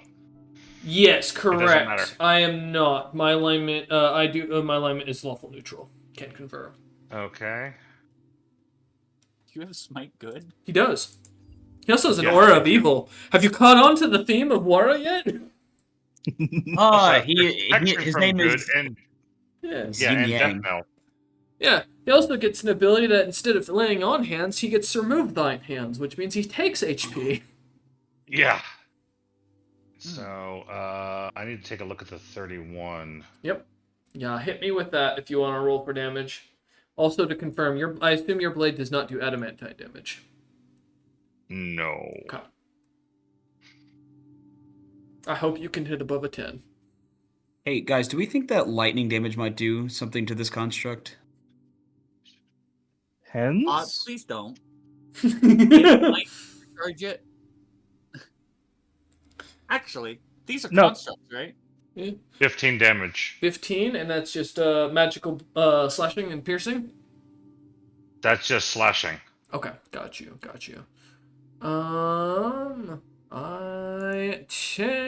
Cool. And I can't believe I actually rolled those low. That 31 was an 8 on the dice. Ouch. As you slash into the creature, kind of holding onto the box, your legs kind of still balancing from within as you lean over the top of it and cut at the creature's head, the blade smacking at the skull as you watch the head kind of react back and forth. Otherwise, though, it looks like you've done very little to no visible damage as you stare at the creature. Surprise, surprise. What? This isn't of your CR ranking. To be fair with your party, I went way under. Shut up. You sure it's my CR ranking and Yes. not the slod turtle death trap flinging everybody into oblivion? No, I wanted to do that, and I have that set up for later. That has 867 health. Hey, Wara. I mean, to be warm-up. fair, not all matchups just on CR, are good matchups. So hopefully, the rest of us might be able to smack something in it. Yeah. Let's not forget Yeah, that considering on, it's now surprised that I popped out of the box. Yep. on CR, Hydras kill most parties. It's true. But That was the end of my actions. Perfect. All right, as you swing at the creature, reading and roaring as you yell off more of your rage This will induced. sandwich the fabric between them. As you continue on, the creature looks on, not understanding what you're saying in the slice. As we move on, Captain Azuris, the next to act in the initiative. All right, let me. Azuris, there is now about 15 feet from you one of the constructs, as the party has deemed to call them, that tried to grab Florsnap's taint coldly. And then, of course, roughly 20 feet behind you is where Wara, well, now 25 feet because Wara's been picked up and slightly moved. Okay, the one that tried to grab Florsnap's taint, they're not flying, right? Florsnap is flying. Neither of them are flying. Oh, why did I think someone was flying? Because earlier the party mentioned that they could fly potentially, and also yes, Florsnap is floating. Gotcha. I was about to earthbind. Yes, the guy. So please bind me. Oh, you that know just I helps. will. That just saves him from my wrath. Exactly. He can't shoot me off if you bind me to the ground. No. Okay. So do we think lightning might do damage to these guys, or do we think that it might actually boost them? What? Who knows? I think. How much metal are they? Is the question. About 80% metallic, 10% stone, and then 10% mix of different kind of fleshy bits. They may or may not be magic immune, so be aware if you're going to use something, try and do it with something that is ignore spell resistant. Well, no, ignore spell resistance. Well, I could use the 4th level spell Arc of Lightning. That has no spell resistance. Low level spell, buddy.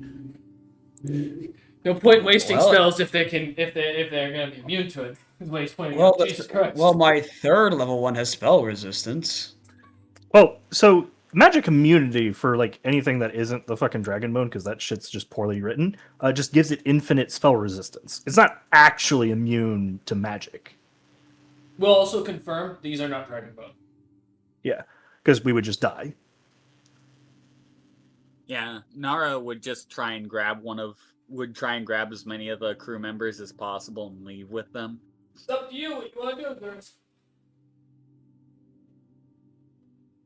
You could always drop a giant cube of acid on them. That's one of my favorite things. Fuck you. Honestly, that's kind of what I was thinking of. Florsnap, how close are you to this guy? Next to 5 feet? Yeah, within 5 feet. So dropping the engulfing terror on him wouldn't be a good idea. I mean, you could drop it on his square. It doesn't mean it's immediately on mine. Plus, worst case scenario, remember, the gelatinous cube is ammunition for Florsnap. Well, yeah, I was just wondering. I guess even if it's large, I could do it where it's a square on him and not on you, nonetheless. Yeah. I think that's. I'm gonna cast engulfing terror. I'm deliberately not in his square because he failed the grapple, so it like shunted me away. Yeah, I'll cast engulfing terror and drop a gelatinous cube on top of this guy. Alright. Cool. Sorry, I was grabbing water while you were discussing. Alright, God damn, let me pull up my gelatinous cube. I'm gonna bookmark this motherfucker at this point. Just have it starred in your browser. It is, We haven't used this tactic in a long time. It's bullshit. I haven't pulled out this bad boy in a long time. I had to dust off this one. I feel like it's to the point where like now Royce types G in his fucking browser and it just auto completes. So I have two of them. It's it's gelatinous ooze and gelatinous cube 3.5 that pop up. Because the only G thing I've ever looked up on my computer. So yeah. It's a reflex save, I assume, for me. There's no saving throw. No, I know. Let me find the spell again. Oh, it does have a reflex save if it's making direct contact with it. That's what I'm checking. Yeah, but that's on the monsters. Well, yeah, I just want to see what the spell wording is. Hey, fun fact, that's also on quick lookup now. All I know is that the engulfing terror, at least the spell that I have, it's like you spawn it in and it upon it's in the acts on space its you turn. designate. So I assume you're designating the space above the creature, the construct. Yeah, pretty much. Okay. So in your turn, attacking the nearest living creature, you have no control. Okay, cool. All right. Fucking once again, let me add the gelatinous cube to the man. I'm gonna add it as an ally. I swear to God, that's what it's gonna become. All right. Well, hey, at least my invisibility is broken now. And No. You didn't No? take an offensive action. Oh. You didn't make an attack roll. No, he's right. Oh damn! I didn't know invisibility was cool like that. And then Oh yeah, it's kinky in 3.5. I would have used it a lot more in the past. I need to make a grapple check. which was, Guys, I've had the ability to use invisibility since like Azurus existed. +7. Yeah. All right, let's see. There's the grapple check from the ooze, and then from me. There's no way I lose this unless I roll another nat 1. Come on. No. Damn. And I am shunting the ooze. Do I get a choice? Yes, it looks like. It has to be an unoccupied square. I can't throw it at fucking floor snap. All right, fuck you. Yeah, I'm gonna toss it like next to me in floor snap. So that technically none of us get flanking, but all of us are trying to hit each other. Okay, now, do you know what? So, I didn't move this turn. Correct. So you still get to attack. Stack. That wasn't Gelatinous Cube's attack. That was just it falling on this creature and trying to grapple it. So. Oh, yeah. I mean, we could let it do it. Does its attack? Nope, it does its turn at the end of your turn. So go ahead and do what else Gotcha. you'd like. Hey, wouldn't it be funny if I just made another one? You could. God damn. I will put them on either side of floor snap and watch as they flank him to death. I swear to God, I will roll this to see who they attack, and it will be. I guarantee it's gonna be floor snap.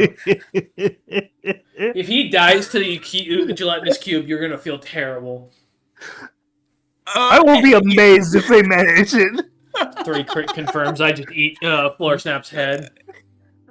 Because like, not only like they could like do the triple crit, but I'm immune to like paralysis, so they can't do that one. That's true. That's true. And they physically cannot grapple me. My fucking bonus is way too goddamn high. Oh, like in hey, you could always roll that one. You know, actually, I think it would just be funny to do it. So I am going to do it again. You fucking bastard. Alright. I think it'd be funny. I promise I won't spawn another engulfing terror for this fight. Oh, don't Do it on worry. top of Keep mine. doing it. Keep doing it. Do another engulfing terror on top of mine. That means he has to either react and drop my box. Actually, that's or he a has much to better not idea. get reacted. Oh, man, Please call drop it me. on Wara. Nah, I've already said it. It's been done. Alright, let me roll another fucking grapple check. Alright, 1d20 plus 7. Let's see, that is 16. Alright, we're rolling. I'm just gonna roll the d20 to see if I get a 1.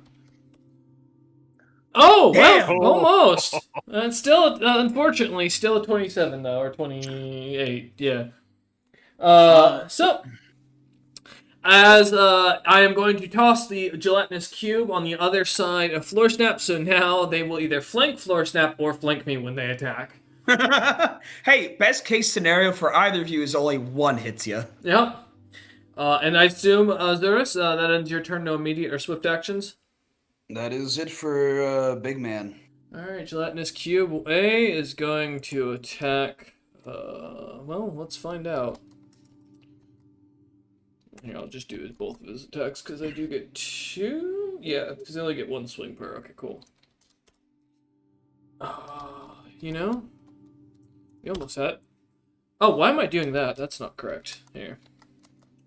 1d2, that's what I meant. You know, it's one of those nights. There we go. Alright, so it's gonna be 1 attack on each. Okay. Fantastic. So I'll do the first attack on me. I'll just do both of them and roll them, make this easy. I have a question. When a gelatinous cube hits, does it also get a grappling check, or am I remembering that wrong? Let me check. Because Grapple check. I feel like I'm remembering it wrong. So I often No, they have to specifically move into the square in order to do it. No, So it cannot make a Okay. slam attack during a round in which it engulfs, which is its grapple. So no. Okay. However, yeah, no, it's only. Oh, it is both attacks, but again, I think Floor Step's immune to paralysis, and so am I. So Yep. great. Well, neither me or Floor Step are hit. Cool.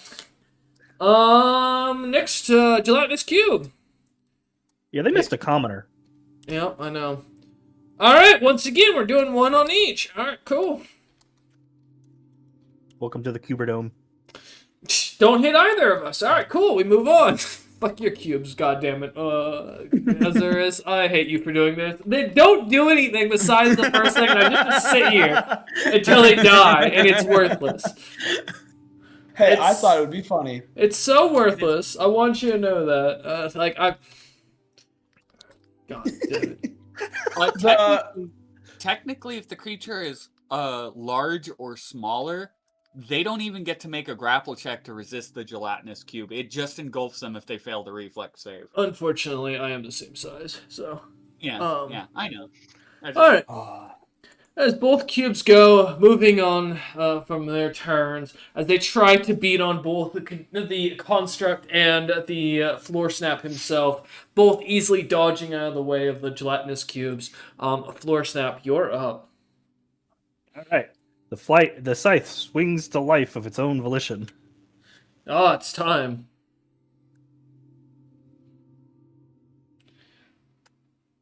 What's the plan? You gonna kill the cubes, or are you gonna die to me? Oh, I don't give a shit about the cube. What do you mean? They're the greatest threat to you. They're Yo. crit fishing.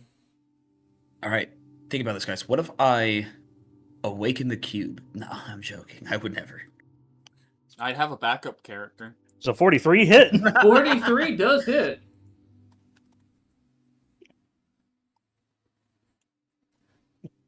Man's gotta try. 31 unholy damage. Right. So, take. Just doing my math. Alright, cool. And. Should be. Well, unless he has like some way to resist unholy damage, then it's just pure damage for him, I think. No, I'm doing. Don't worry about it. Don't worry about I'm what's worried about going it. on behind the DM's fucking sheet. I'm extremely worried about what's going to happen. Yeah, don't. Your scythe did damage. We'll get to that. Yeah, you're fine. 30 damage? Or sorry, 30 to hit. 30 just barely hits. Oh, that one. Is that an actual? No, nat that's one? No, that's just damage. Oh, okay. I was like, Jesus, man, that fucking scares me. If your nat one is my AC, I'm worried suddenly. That would be fucked, don't get me wrong. Like shit.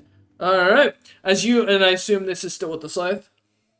Yep, the scythe is just like do it or like activate it to like fight on its own, and then my turn will start. Does it fully activate on its own? Yep. Get the little telekinetic wielding part of it that you gave it. I thought that Once just per gives day? you- no, I think that gives you the ability to. Oh, that's right. Well, wait, hold on. Because I could already do that. Yeah. I thought I gave it the ability to be used telekinetically. That was the idea, but I might be wrong. Let me look. What was the name of the item again? 1 second. Yeah. It is Abaddon's Herald. I was way off with where I thought it was.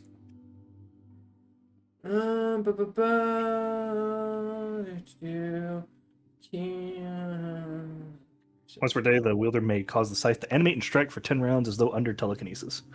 Ah, yes, I remember. Yeah, no, I remember why you got that. Okay, yeah, that's right. Alright, cool. Just want to make sure. Yep. So he's just in the pound zone. Oh, cool. Even the 29 or the last one hits too. Just barely meeting my AC. Man's trying. Alright. As you slash into it. Dealing a total of 96 damage across all three. Yeah, as your scythe just animates and starts flying out of the wagon, slashing into the creature as it does, and a quick bit of action movement and flashing lights as the thing sparks across the metallic creature. Surprisingly, the construct looks, while cut up, still intact.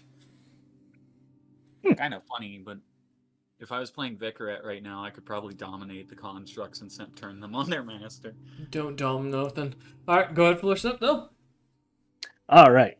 And now I need 2 will saves from each of the constructs, and then 11 will saves from the big guy. What is this that you're doing? Oh, I'm hurling them into the air. They're getting uppies. So he's immune to being forcibly moved. Mostly because I had to preset a spell for this, because I knew you'd shoot me in the fucking air if I didn't. Now, I can't save my fucking constructs, but you ain't moving my ass. As the Foxman is going to be staying. Can I analyze the effect as to what exactly it pertains to? Yeah, if Is you it want to give me a pulse? spellcraft check, feel free. Roll the will saves from the constructs.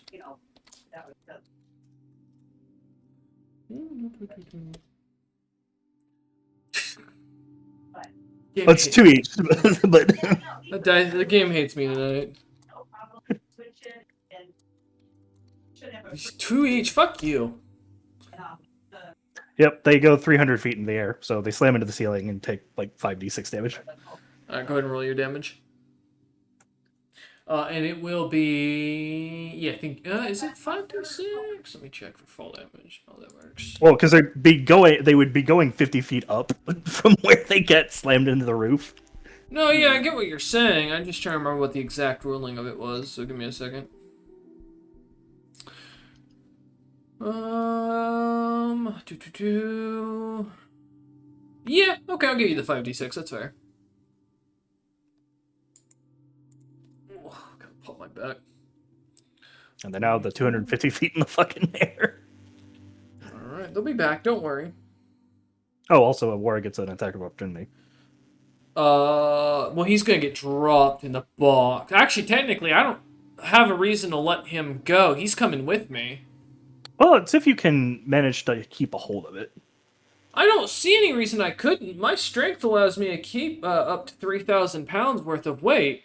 So, I'm pretty sure I can take Wara and this box pretty comfortably. Unless Wara's been packing on the pounds with a dirty book that he hasn't told the DM or the party. Which, hey, you know, fairness, we need to talk about that. So yeah, no, Oh, Wara, because it's All the my same gear rules. is 300 pounds. yeah, so Wara's going with me. 100%. Fuck. Should have Wara, got out of the fucking box, Wara. Wara, you're coming with me, so you're taking the 24 with me because you're getting slammed into the ceiling with us. Hey, maybe Can I do a he, reaction? What would you like to do? Would you like to try and jump out and fall? As soon as I start feeling it go up, I try to do the reaction of falling backwards or jumping backwards, whatever you'll let me do to get out of the box so I don't get the 250-foot fall damage. Yeah, give me a reflex check, bro. I'll take it. I'll say DC is damage plus 10.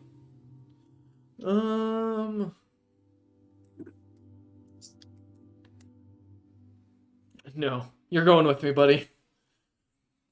As Wara is caught off guard and got shot flying up into the air, slammed as well, as the box also shatters. As Wara, you look down, and you can see your party mates, as Floorsnap just looks up at you and mouths the word, "I'm sorry." And the immortal words of Rick James, my bad. my As bad. you hear the song "In the Arms of an Angel" kind of start singing from somewhere in the background, Wara. You'll be falling in a moment, though. Don't worry. It does take another round for you to come back down. One of the benefits and downsides to floor snaps shooting people in the air is, as my ruling goes, it does take a second to fly and fall, and 12 seconds is quite a lot. All right, any of those hit big guy? Big guy. Let me look. Let me pull up with my AC. I do have one to confirm. One sec. So with that Nope. on, that's a plus to that. So, A well, lot of those would hit me. A lot of those hit, shockingly. So 1, 2, 2 miss. Oh, well. Yeah, because turns out I'm a caster. I don't have I'm not armored heavy. Even my bonus, yeah, my AC's not that great. You don't want to use one of those to slow my fall? He wasn't prepared to have to do that, so that's a next turn problem. Hey, Yeah, don't worry. Worst case you gotta scenario, turn in we'll the have to air find a before way I- to heal you. Yeah. You do have a turn in the air before I have to worry about it. Well, yeah. Also, it's radiant and holy damage. I don't know what the fuck that does or looks like, Oh, but, you know. I'm immune to radiant, but I'm not immune to unholy, unfortunately. So, let's see. So 1, 2, 3. Oh my god. All right, cool. So with damage reductions from items and stuff, I take. Well, it's all unholy damage now, so Yeah, I know. let's see if you get to reduce any of it. Yeah, I've got my other thing though, so I'm looking through all the stuff I've got set up because I had to set for this character. All right, cool. I take 100 points of damage, and that still fucking hurts. He has and 600 points of I fucking am damage going reduction. to watch, or you all watch as 4 of my rings completely disintegrate, which I was hoping to make at least more than 1 round of combat with those. I don't have any more. Yes, to confirm. Cool. So that's not fun, because that's like fucking a third of my HP. Ouch. Alright, what was this exactly? Is this just you sumo smacking me with force damage? Oh no, I'm just eating all of the fucking orbs at you. Ah, okay, cool. Yeah, thank you for beating me with your balls. Yep. You Alright. bundle my balls, I deliver them to your face. As Floor Snap uses the scythe to tear up into the cadavers, the constructs, then turning and shooting his dragon balls of unholy radiance over at the mage in the distance, 100 feet away, slamming into him as they do. They seem to leave like holes in the creature's body that seem to kind of take a moment to stay there before they close up from the shadowy, seemingly magic this creature exudes. Oh, you're a bastard. I just stare at the gelatinous cubes like, y'all want some? They don't have minds. You can't ask them that. No, I made a fucking shadow elemental kill itself, and it's technically immune to fear. That's true. It's true. yeah. Alright, does that end your turn, Floor Snap, as you shoot your orbs and they come flying back, circling around you like planets around the sun? Yep. It'd be terrifying if I told you I had another action, wouldn't it? Yeah, it would. That's why I was asking.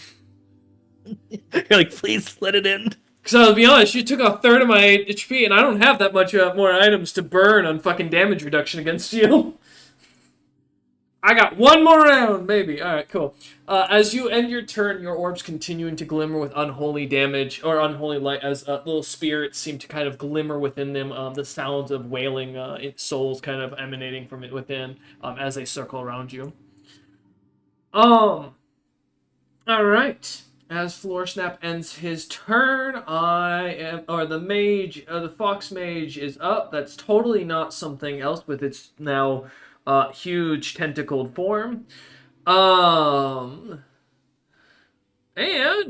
I am going to immediately look over at Azurus, locking eyes with him, and I am going to cast Charm Monster, because technically you are a monster, not a person.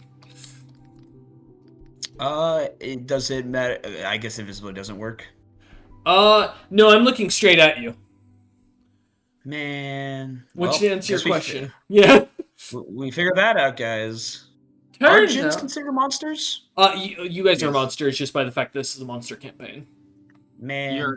You're an outsider, so yes, you are a monster. A native outsider, though it be. All right. Yeah. Fantastic. And let me see something. So that is all right. I need a will save, good sir, from you, and DC is. Let me pull up my number. 19. Oh, I rolled a natural 19, and I have a plus 14 on top of that. Fucking Yeah. bastard.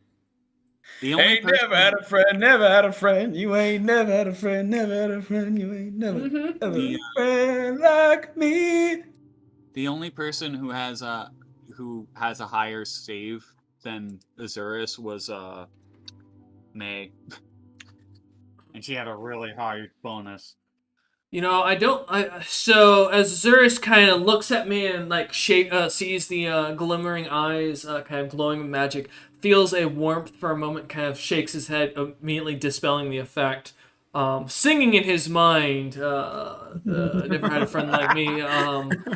Fun fact, I have I speak Psionic,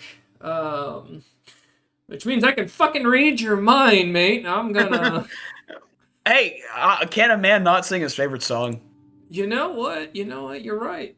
Who am I to be such a Wait. terrible No, person? no, no. Hold I on. should reintroduce you with your own ability. I'm gonna empower my lightning bolt here.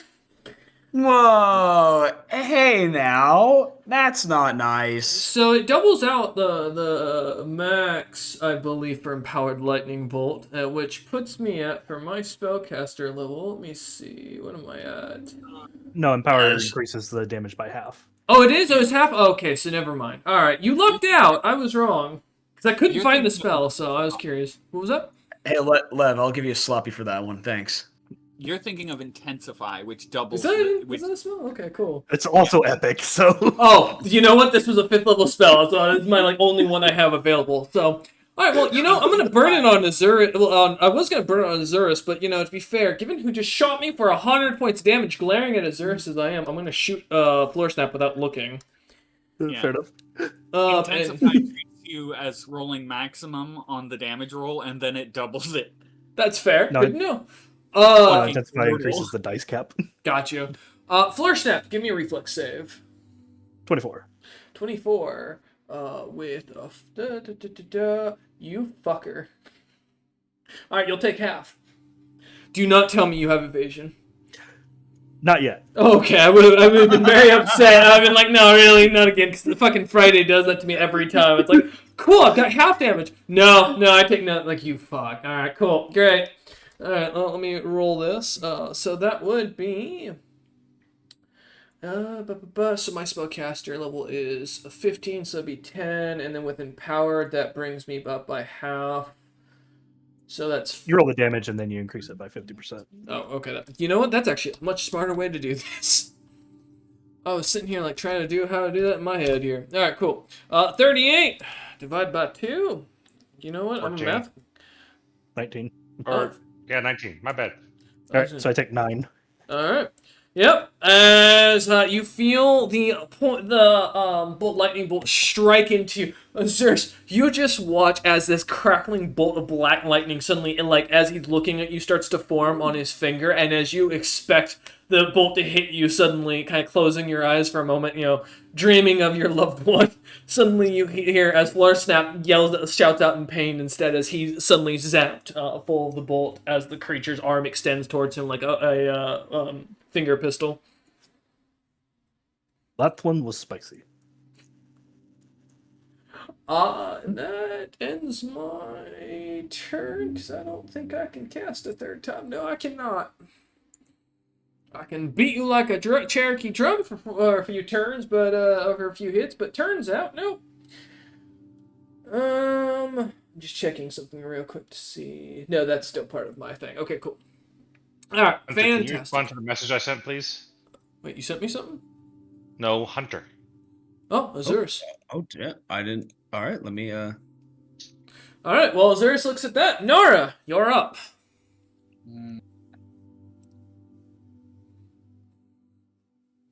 Well, the two golems are up. In the air, yeah, 255 feet. So about 205 feet above you. Yeah. Foxman is 100 feet away. Mm-hmm. Is he in an area is he near a wall? Yeah, there's a wall on either side of him, about 15 feet to either side. Okay.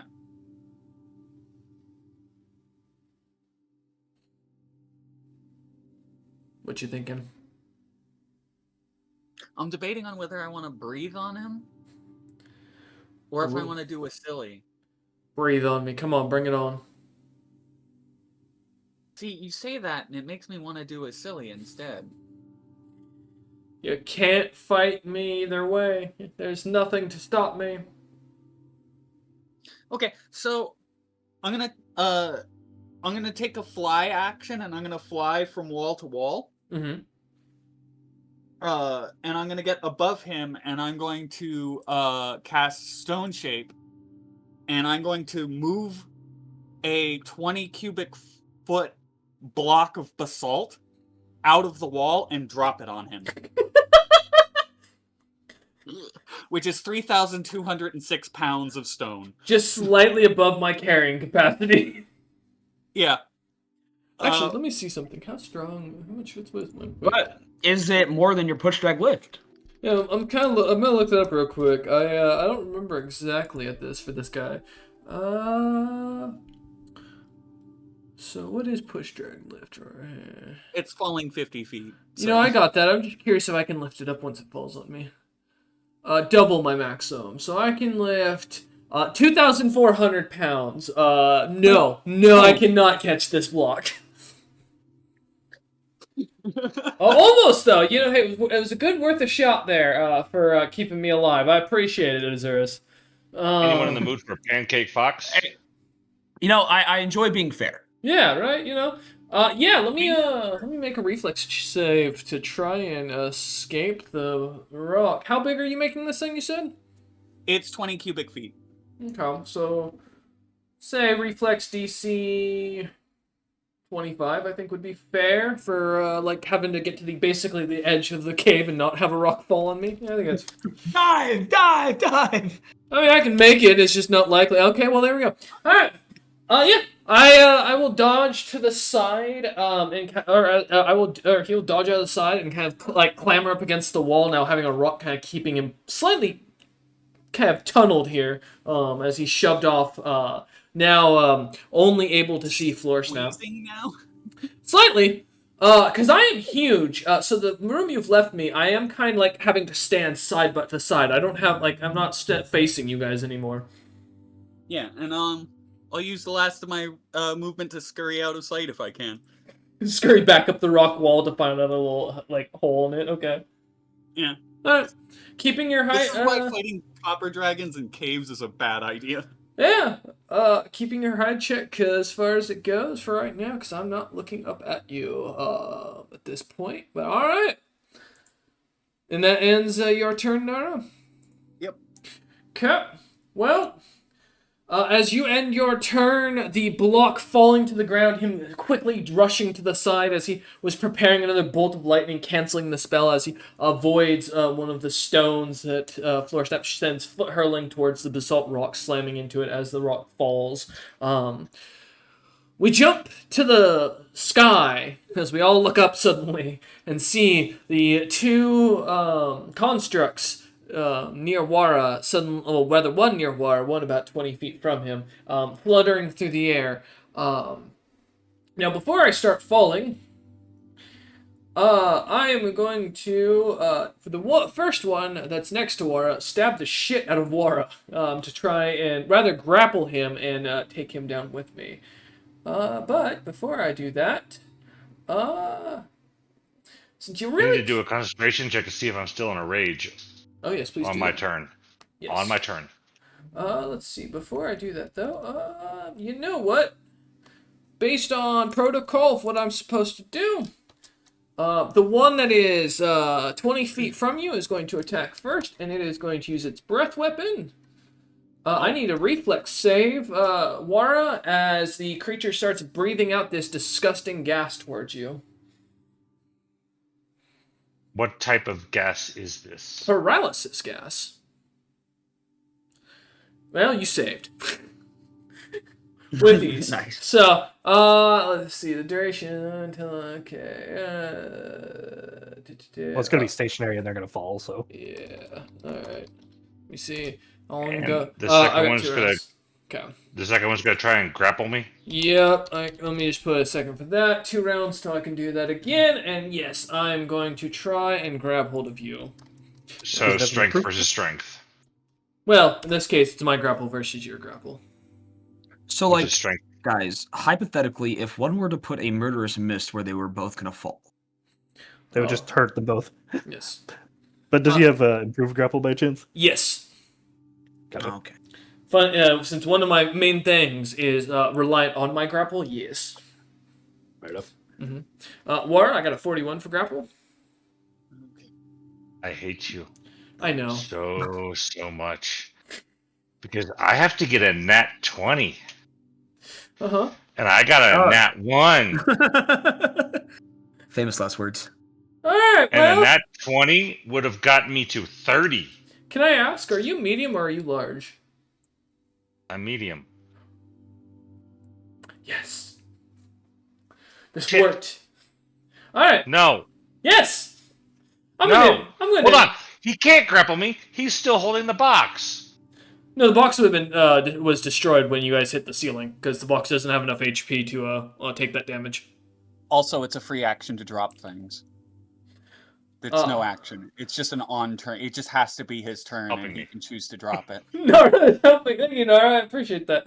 Let's see. Oh, never mind. I cannot do this because it'd be a stand. Oh no, I have a stand action because I've moved. Since I'm still fluttering with the other one. Yeah, I can do this. I'm going to impale you. Let's Oh, go. look at that! Screw you. I've been impaled. Yeah. Well, this is just to keep you grappled onto me. Thankfully. So, yeah. So Let's it's a see. touch attack. I'm reading through it real quick. Let's see. Grappled, a medium or small creature can attempt to eat a thing by making a success. Oh, okay. So I have to make another successful grapple check against you. Cool. All right. One more.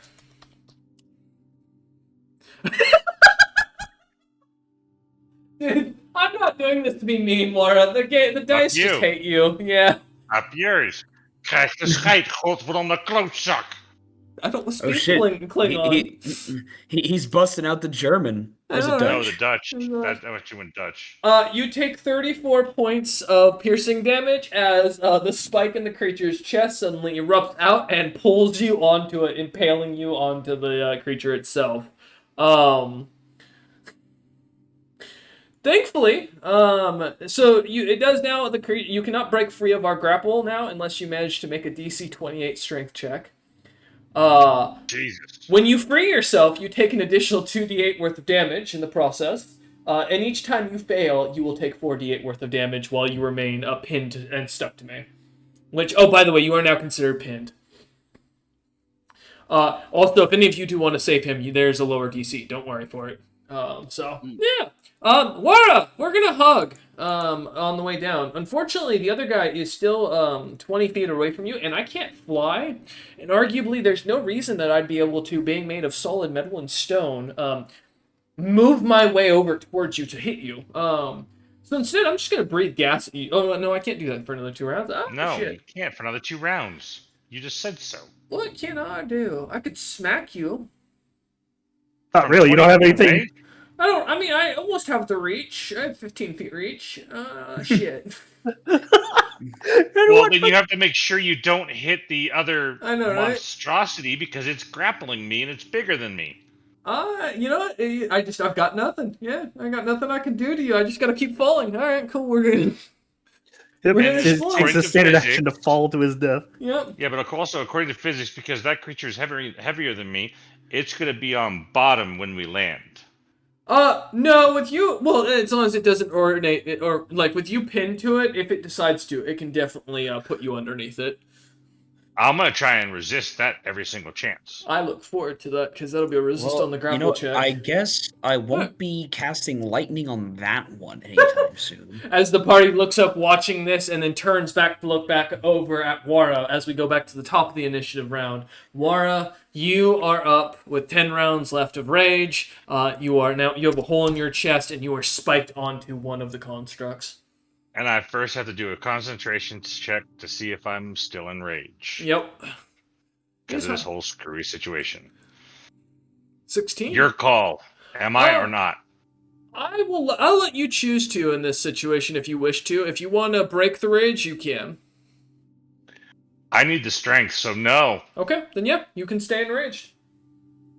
Next DC will be All right. 18. Hate you so much.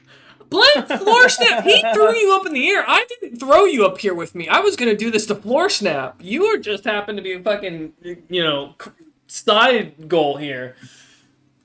Oh, you could have done it. I'm too large.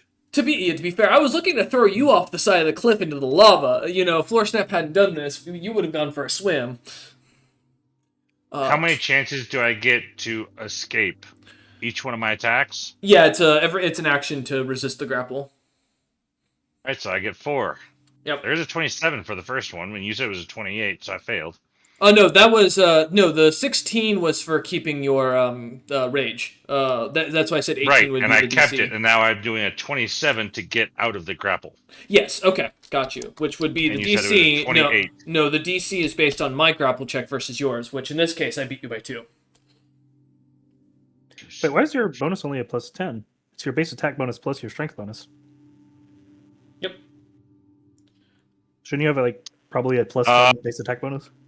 Then we need to go very back to the top where the grapple Nope. started. I don't do screw ups. If you screw up, that's something you have to Because- accept. I didn't add the 15. Yeah, you're supposed to. Grapple is it's your base attack bonus plus your strength modifier plus your size bonus. I which if thought it you're was medium, you're just secure. strength, so I was No. rolling just strength. Yeah. We're not gonna redo, but for Yeah. now we can add it to your. All right, so I Never mind. beat your grapple check. Then I have a 42 right now. Fantastic. So You that's said 2d8 damage, so roll your damage. that's a strength. Oh, actually, that was just that'd be to break free of the grapple. So I apologize. You need to make a strength check to break free of my impalement. So in this case, it would just be a strength check, which is a DC 28. So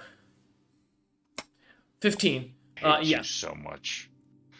I get 2 more strength You checks. take 2, yeah, and you'll take 2 or 4d8 each time you fail. So keep that in mind. We'll count the 27 as a heads up. If that is just a strength check, then that would have failed for the trying to break off the impalement. So, I failed 3 times, so that's 12d8. Go ahead, bring it. okay.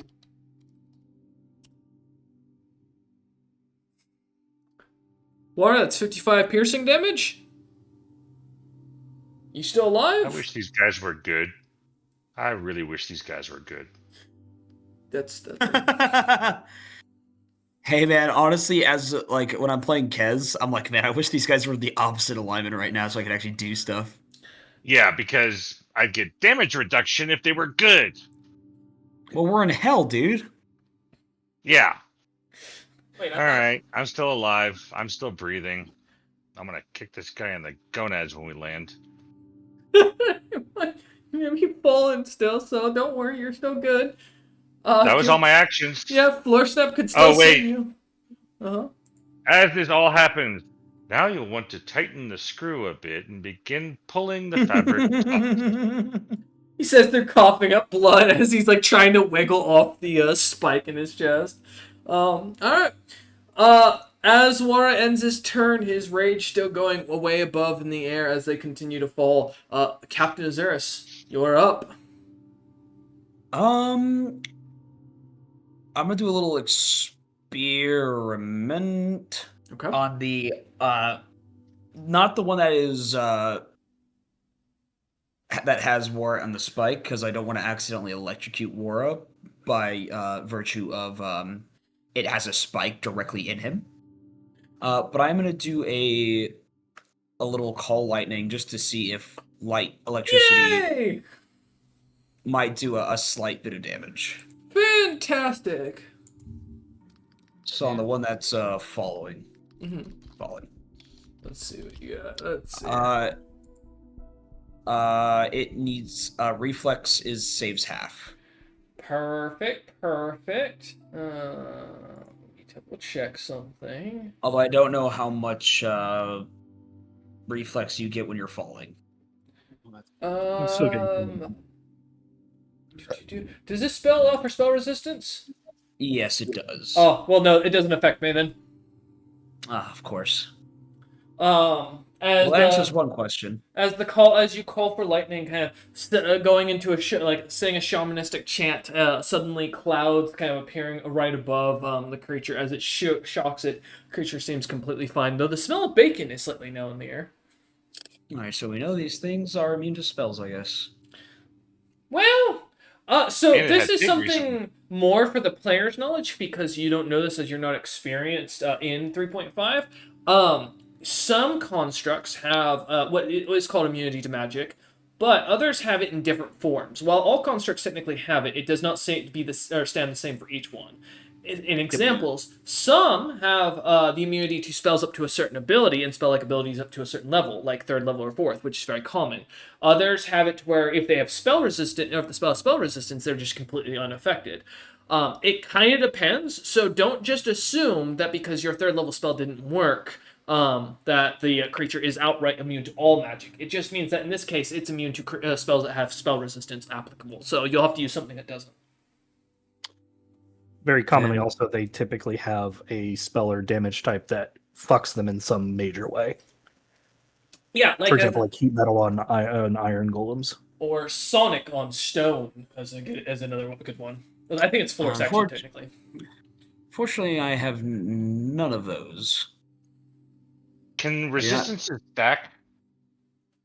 You take the highest. You take the highest, yeah. Unless the resistance specifies that does. Which there's I think one spell that does that. Or one item. All right. How? Good. So, that construct that I just tried to hit is like what, 200 and something feet in the air? 255 feet. Well, technically, 255 feet in the air right now. Okay, arc lightning can't reach that. Damn. That has spell resistance. Did not see this one coming. Mm-hmm. Column of ice doesn't go that high. Constructs are one of those weird monster types. Good. If you do need a moment, I do need to go, 1, grab food, and 2, feed cats. We'll take a quick 5-minute break real quick. I did realize it's 6 o'clock and we haven't taken a quick break, so we'll take a quick second for our captain real quick to take a look. So we'll be right back. To try something, I'm gonna ignore the constructs for now because I can't do much. Okay, let's see what you got then. I'm gonna try to how close is the spellcaster to me? 100 feet from you. Are we back on recording? Yeah. Okay, it's also too far away. Fuck. Yeah, I got abilities to increase my range, so y'all can't touch me. I don't want to be diddled. I had 140-foot fly speed, so I was able to get over there. Yeah, I have no such speeds, unfortunately.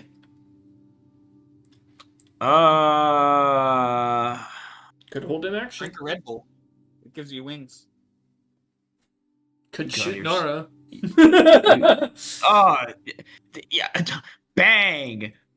Terrible joke. It's just a desert eagle. Ice missile.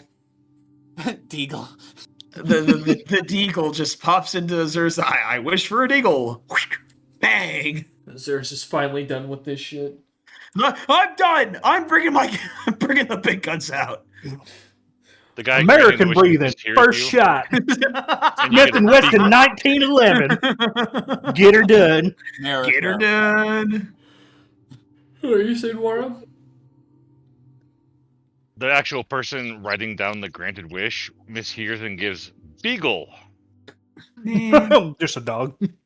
Not again. Alright, what do you think? All right, put it with the rest. And then in the bottom of the ship, there's like a little beagle course. Well, 30 of them. I guess I'll hold my action. Okay. Yeah. What are you holding it for? Till Wara gets within until War's close. Well, I don't even know. I don't even know what I'm fucking doing, guys. I don't know what to do here. Because I can't really do much until War is off. Yeah, I'll hold my action until War is off the damn spike. Okay. You could make a move action to move closer to the fox dude. True. Probably have medium range spells, or short, like your short range spells will be at probably 40 feet. So you only need to get 60 feet of movement to Let be me able see to land here. those. Oh, wait, hold on. Guys, I have Ice Storm. I'm a fucking idiot. All right. Oh no. Okay. Uh, well, see, it does have spell resistance. Does your caster have spell resistance? Yes, I do.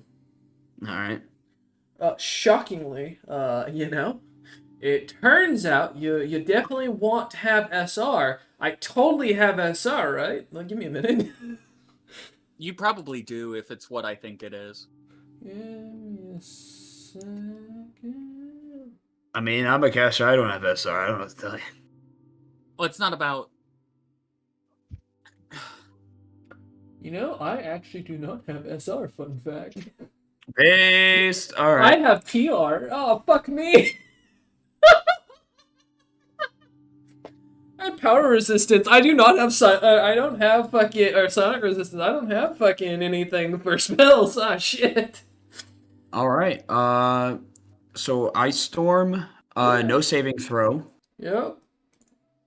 Great magical hailstones pound down for 1 round, dealing 3d6 points of bludgeoning damage and 2d6 points of cold damage to every creature in the area. It's only a 20-foot radius, so I assume nobody else is in there besides that beautiful wizard.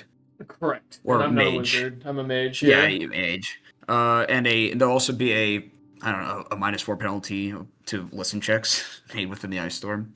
That Fantastic. helps me a lot. And all land movements within the area are at half speed. You fucker.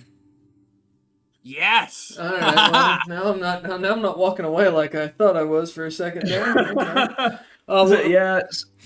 All right. What's the? I mean, don't worry. It only lasts for a full round. I'll be rolling I'm gonna roll the 3d6 and the 2d6. No save. It's just spell resistance. Oh shit. Okay. Yeah, no save.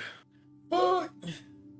All right. Why did I have to take power resistance? Well, don't worry. I mean, it's not that big of a spell. It probably won't even crack the next ring. So that's 12 bludgeoning. Uh-huh. And 7 cold. So, I'd like to say it doesn't, but I have 1 ring left now, with how I did the damage distribution to make it look like I was a lot scarier than I was. Oh, damn. As 2 more of my rings completely disintegrate, as I have 3 points of fucking this temporary health that is going to get me killed here in a second. Shit. Well, All don't worry. That's all I can do. Okay. As the night storm kicks off this huge cloud kind of covering over the area, heavy hail coming down on the massive block of basalt, as the poor mage finds himself pinned between the basalt, the wall, and now being pelted in the head with ice blocks. Yay! Not a fun day. All right. Not a fun day. Does that end your turn, Azurus? Yeah, and just for I don't know if I already said it, but it is a 20-foot radius. Alright, 20 feet. Okay. And the center point is going to be on the caster. You fucker. I can't even move fast enough to get out of there. Oh. Alright. Azurus ends his turn. The 2 gelatinous cubes are up. And Floor Snap. Fear me. I am here to wreak vengeance upon you and all my family members you have slain. Hey, I got a dirty 20 for one of them. That's not bad for a slime. We've got freaking Omni Ooze over here. Yeah, at 21, you see standing up. Any of those hit you, Floor Snap? No. Oh, okay. Well, I had to try. As Floor Snap, you see, feels the acidic waves from the gelatinous cubes on either side. Oh, wait, hold up. Sorry. I know it probably doesn't matter, but that's actually technically a 23 to hit. Yeah. No. Okay. I'd like to think that the oozes are like Mark and Oliver from Invincible, and Floor Snap is Conquest. I'm more like Thrag at this point. Well, I think you're like Conquest in their first meeting, who's about to easily decimate both of them. Do you remember seeing the fucking force wave that came off Thrag's fist whenever he punched Nolan? His psionic Yeah, power. I mean, yeah. I think you're close. I don't think you're at that point yet, however. The dude, we'll never get into the fact that the guy was like, "Oh shit, Invincible is stronger than Nolan because he killed Conquest." Never forget that. Maybe I'll give you Emperor Argyle. There you go. All right. As the cubes are in their turn, floor snap, my friend. Your taint has been tickled by acid. What would you like to do? I'm gonna kill him with the scythe real fast because they're the only legal targets right next to me. So Hey, what the hell, man? They have personality. You named them. yeah, breakfast, lunch, and dinner. No. Well, there's only two of them. There's only two of them. Breakfast and dinner. You don't care about lunch. I'm just gonna give you the lowest that it would be, and then you can tell me if it hits. Bro, my AC is like a 4. Yeah. Oh no, not my engulfing terrors. I'm so sad. No, Carl. What? There's a daemon called a Piscaloth. Yeah, I'm not surprised. Oh my god, 120. You know, that's Is that on one or is that on both of them? That's across them, so Okay, so probably split 2 half. on 1 and A split 50-50? Oh, no, Or just 1 on 1? Oh, well, cool, perfect. One's alive! One of the cubes is standing on 26 HP. 20 HP, sorry, actually. I can't do math here. There's your Omni Slime. Good. Well, that's the scythe's turn. Now it's my turn. You gotta take this slime with this cube with you. He's gotta become a pet now. He survived the initiation. Well, he's gonna vanish the second, like. That's true, sadly. All right. So, the guy in the air can go ahead and make me a grapple check against, well, to try and keep hold of Wara. I do not. You have to beat a DC 20 strength check. There's an actual thing for trying to pull him free from the impalement. Oh, well, I hate to tell you this, but I Still gotta roll it. Yep. Alright. Hey, good news, Wara! You're only gonna take 2d8 worth of piercing damage, and suddenly you're gonna be sliding off my ding-dong that comes out of my chest. Yep. All right. You're now you're now still flying, but you're no longer impaled onto the creature. Well, like, I Down grab- to a quarter of my health. Oof! in theory, like I'm grabbing a hold of him and just Oh, suspending. you're gonna him. keep Wara up in the air. Okay, I thought you were just pulling him off. I didn't know if you were gonna keep him up there. Okay. Yeah, because like it makes more sense to just do a grapple check against it than having to do that and then try and catch him. Mm-hmm. Because I'm like letting some of the momentum do it, and then so here's a fun one. What's his face is immune to forced movement, right? Mm-hmm. Cool. The basalt block he's standing literally right next to isn't. No, I've seen this. I don't want to be a cockroach.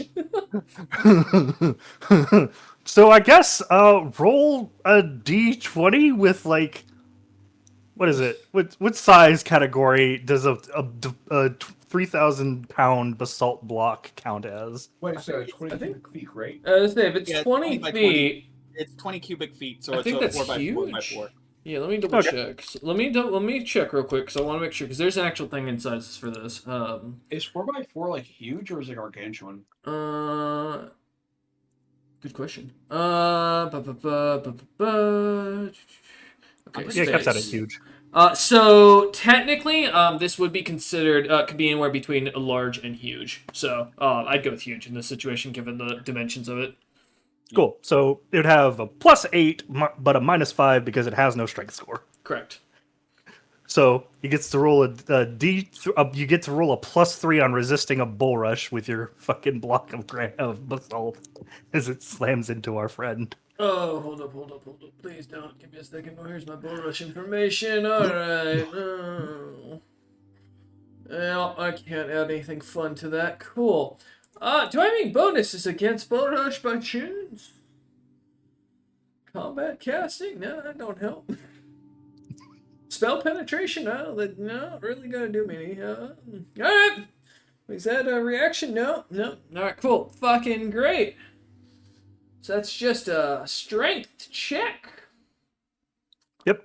Grand total of +3, baby. Yeah, not my happiest. Give me a second. I'm just looking at what my mod is for my strength. For my strength. The upside is, since he's an immovable object, it just keeps bouncing against him over and over again. Yeah, that's not great at all. There's a 25. Okay. Well, that's it. It's gonna hurt. How dare you fucking try and squish me? All right, it's 164 for the first one. Jesus Christ. Alright. Still alive. Go ahead and roll another one. What? I don't want it. Ah, shit. Alright. Casting rock was the right idea. Oh, no. Bro's playing like ping pong with me here, and I'm the ball. It's Royce, I'm so sorry. You ain't killing me. I'm critting you, motherfucker, so... Well, you take 230 damage. Oh my fucking god. Okay. Nothing to pull out of my ass here. Well, I do, but unfortunately, I didn't want to have to use this, because at least not second round. Fuck you, alright. Well, because I've been killed, by air quotes, and I'm being this specific, as you watch the boulder kind of pong back and forth, causing the entire chasm to fucking vibrate, He with thundering he wasn't forced to move. as it goes back and forth, slamming into him, and you hear him squealing and screaming in pain as he's squished, and you see bits of guts just being squished out of him. Finally, as his HP hits 0, his robes that he was wearing begin, or his fancy clothes rather that he was wearing begin to ignite. Little feathers of a fiery phoenix kind of burning away from them and incinerating as he disappears suddenly, leaving nothing but ash behind, as his body completely ignites, dissipating. Fuck you! I said use an artifact to do. God damn it! Oh, back. here's the fucked part, right? Uh-huh. I bull rush the constructs into the lava now because I still have 3 more actions. Motherfucker, you are not gonna bull rush me. I swear to God. Do I have any? I don't have immunity to bull rush. I need that as a feat. Someone remind me later. That's your new job. I'll get it for you Remind too, me. buddy. Hey, can I have one free get out of jail free card if I remind you? No, we'll work on a feat for you that works similar so you don't get pushed around though. I got you. Oh, okay. Alright. I want a feat with a higher AC then. I can't get smacked around like this. Man, don't we all? Nara will be able to once I get 3rd level spellcasting, Nara will have an answer for everyone. That's fair. Okay. Well, here. In total. All right. I didn't roll. 27 ones. Mm-hmm. Oh, God. Yeah. Well, yep. I'm immune to fire, so you realize what you're doing to me, right? Oh, you're just drowning? You're just going to send me to be forever entombed in a massive lake of magma that I can't climb out of. Well, off you go. Well, off you go, I suppose. I do make sure to slam them together so that they can, fight for eternity in the lava pit. They can't escape. At least they'll have each other. If I was a cruel DM, I'd make an argument that I should be allowed to be given a reflex check to see if I can grab hold of Wara and take him with me. But I assume Snap is going to be very cautious given how badly Wara is bleeding and has a hole in his chest. So, Plus, they'd also have to beat my grapple to grab him, even if they could. I might be able to beat your grapple with these dudes. I've just, given my dice rolls tonight, I'm not 100% of my odds here. It's been real 50-50. Yeah.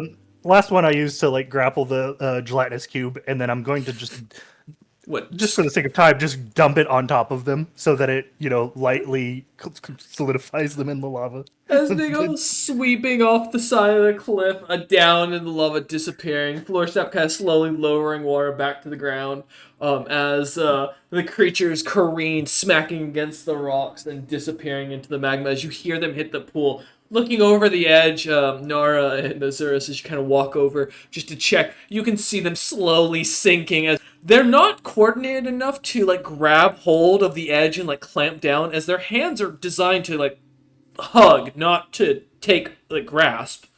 Uh, and thus, as they just sink, those creatures are forever going to be just trapped down there, slightly stuck together, at least for the time being, as they seem to pierce. The gelatinous cube, however, unfortunately, does ignite into a black and turn into a blackened smoke pretty quickly, giving a loud R2D2 scream as the slime ignites. I was I'll never forget you. my What my was his name intent again? for that Ravasta Breakfast. fella Mm-hmm. was to drop a block on him and then land on the block, which would increase the weight from 3,600 pounds to 23,600 pounds. That is so mean. As though you kind of walk back over, Wara laying on the ground, hurting, injured. The last page kind of walking over and saying this, and just kind of shaking his head as he walks back towards the wagon, kind of inspecting it to make sure it wasn't damaged. The long spear of Clan Meijing has not at all left the wagon. Seemingly, his nose still buried in the book he was reading earlier. Can't blame him. Technically, combat took 12 seconds. Yep. As you look about, kind of seeing everything as it is, taking a moment to kind of breathe in, thankfully it seems nothing is around. Though you all it can't seem to shake the feeling that you're still being watched. It's just as they call out, and the Bissell is like, well, whenever you feel like for a rematch, maybe I'll use all the powers. I'm gonna use a 5th level spell to cast Cure Critical Wounds on our beloved Wara. That makes sense. Go That's ahead. nice. Very pleasant. Very kind of you. Yeah, go ahead and roll Yes, for that. because I do not like the idea of my party members dying a horrible death. Let alone your As my tank. rage ends, I do lay on hands on myself and cure moderate wounds on myself. Nice. Do you still have the positive version of? He does. No, he's just laying his hands on himself. That's what he means. Oh. Because he's casting the spell. Because he does not. He has removed thine hands now. Okay. I am able to heal you for the max. Hell yeah. Not the maximum. No. Let me see. I read it was like maximum is plus 20, but that's the cast level thing. Let me recount that because I stopped. Oh, gotcha. And I healed myself for 11 points. Suturing the wound close. And I heal you for 27. As you feel the wound fully close, Wara, in your chest, kind of looking down where the armor had been completely kind of pierced through, as you have watched the armor regrow itself, kind of reattaching slowly as little magical threads seem to pull and start to sew. As you stand up, brushing yourself off.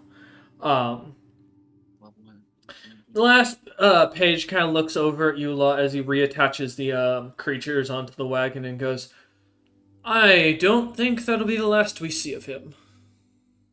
Likely not. He'll probably be ready next time. Well, he'll probably have friends, given what that's not the first time I've seen him around these parts. As he kind of like gets back up on the wagon and kind of ushers you lot to follow suit, as you lot start to head out. And that is where we will end the session, as eerily as it is, as the party continues to feel like they're being watched night and day. We'll come back next session to a week later, as the party continues their travels through basically the deep dark of Moors. Yeah, I was about to say, man, the being watched things feels eerily familiar to the entire, many sessions in the Underdark over at Sunday. Exactly. We thank you all for watching. We hope you enjoyed, and we will see you the next time Wara gets impaled. Catch you then.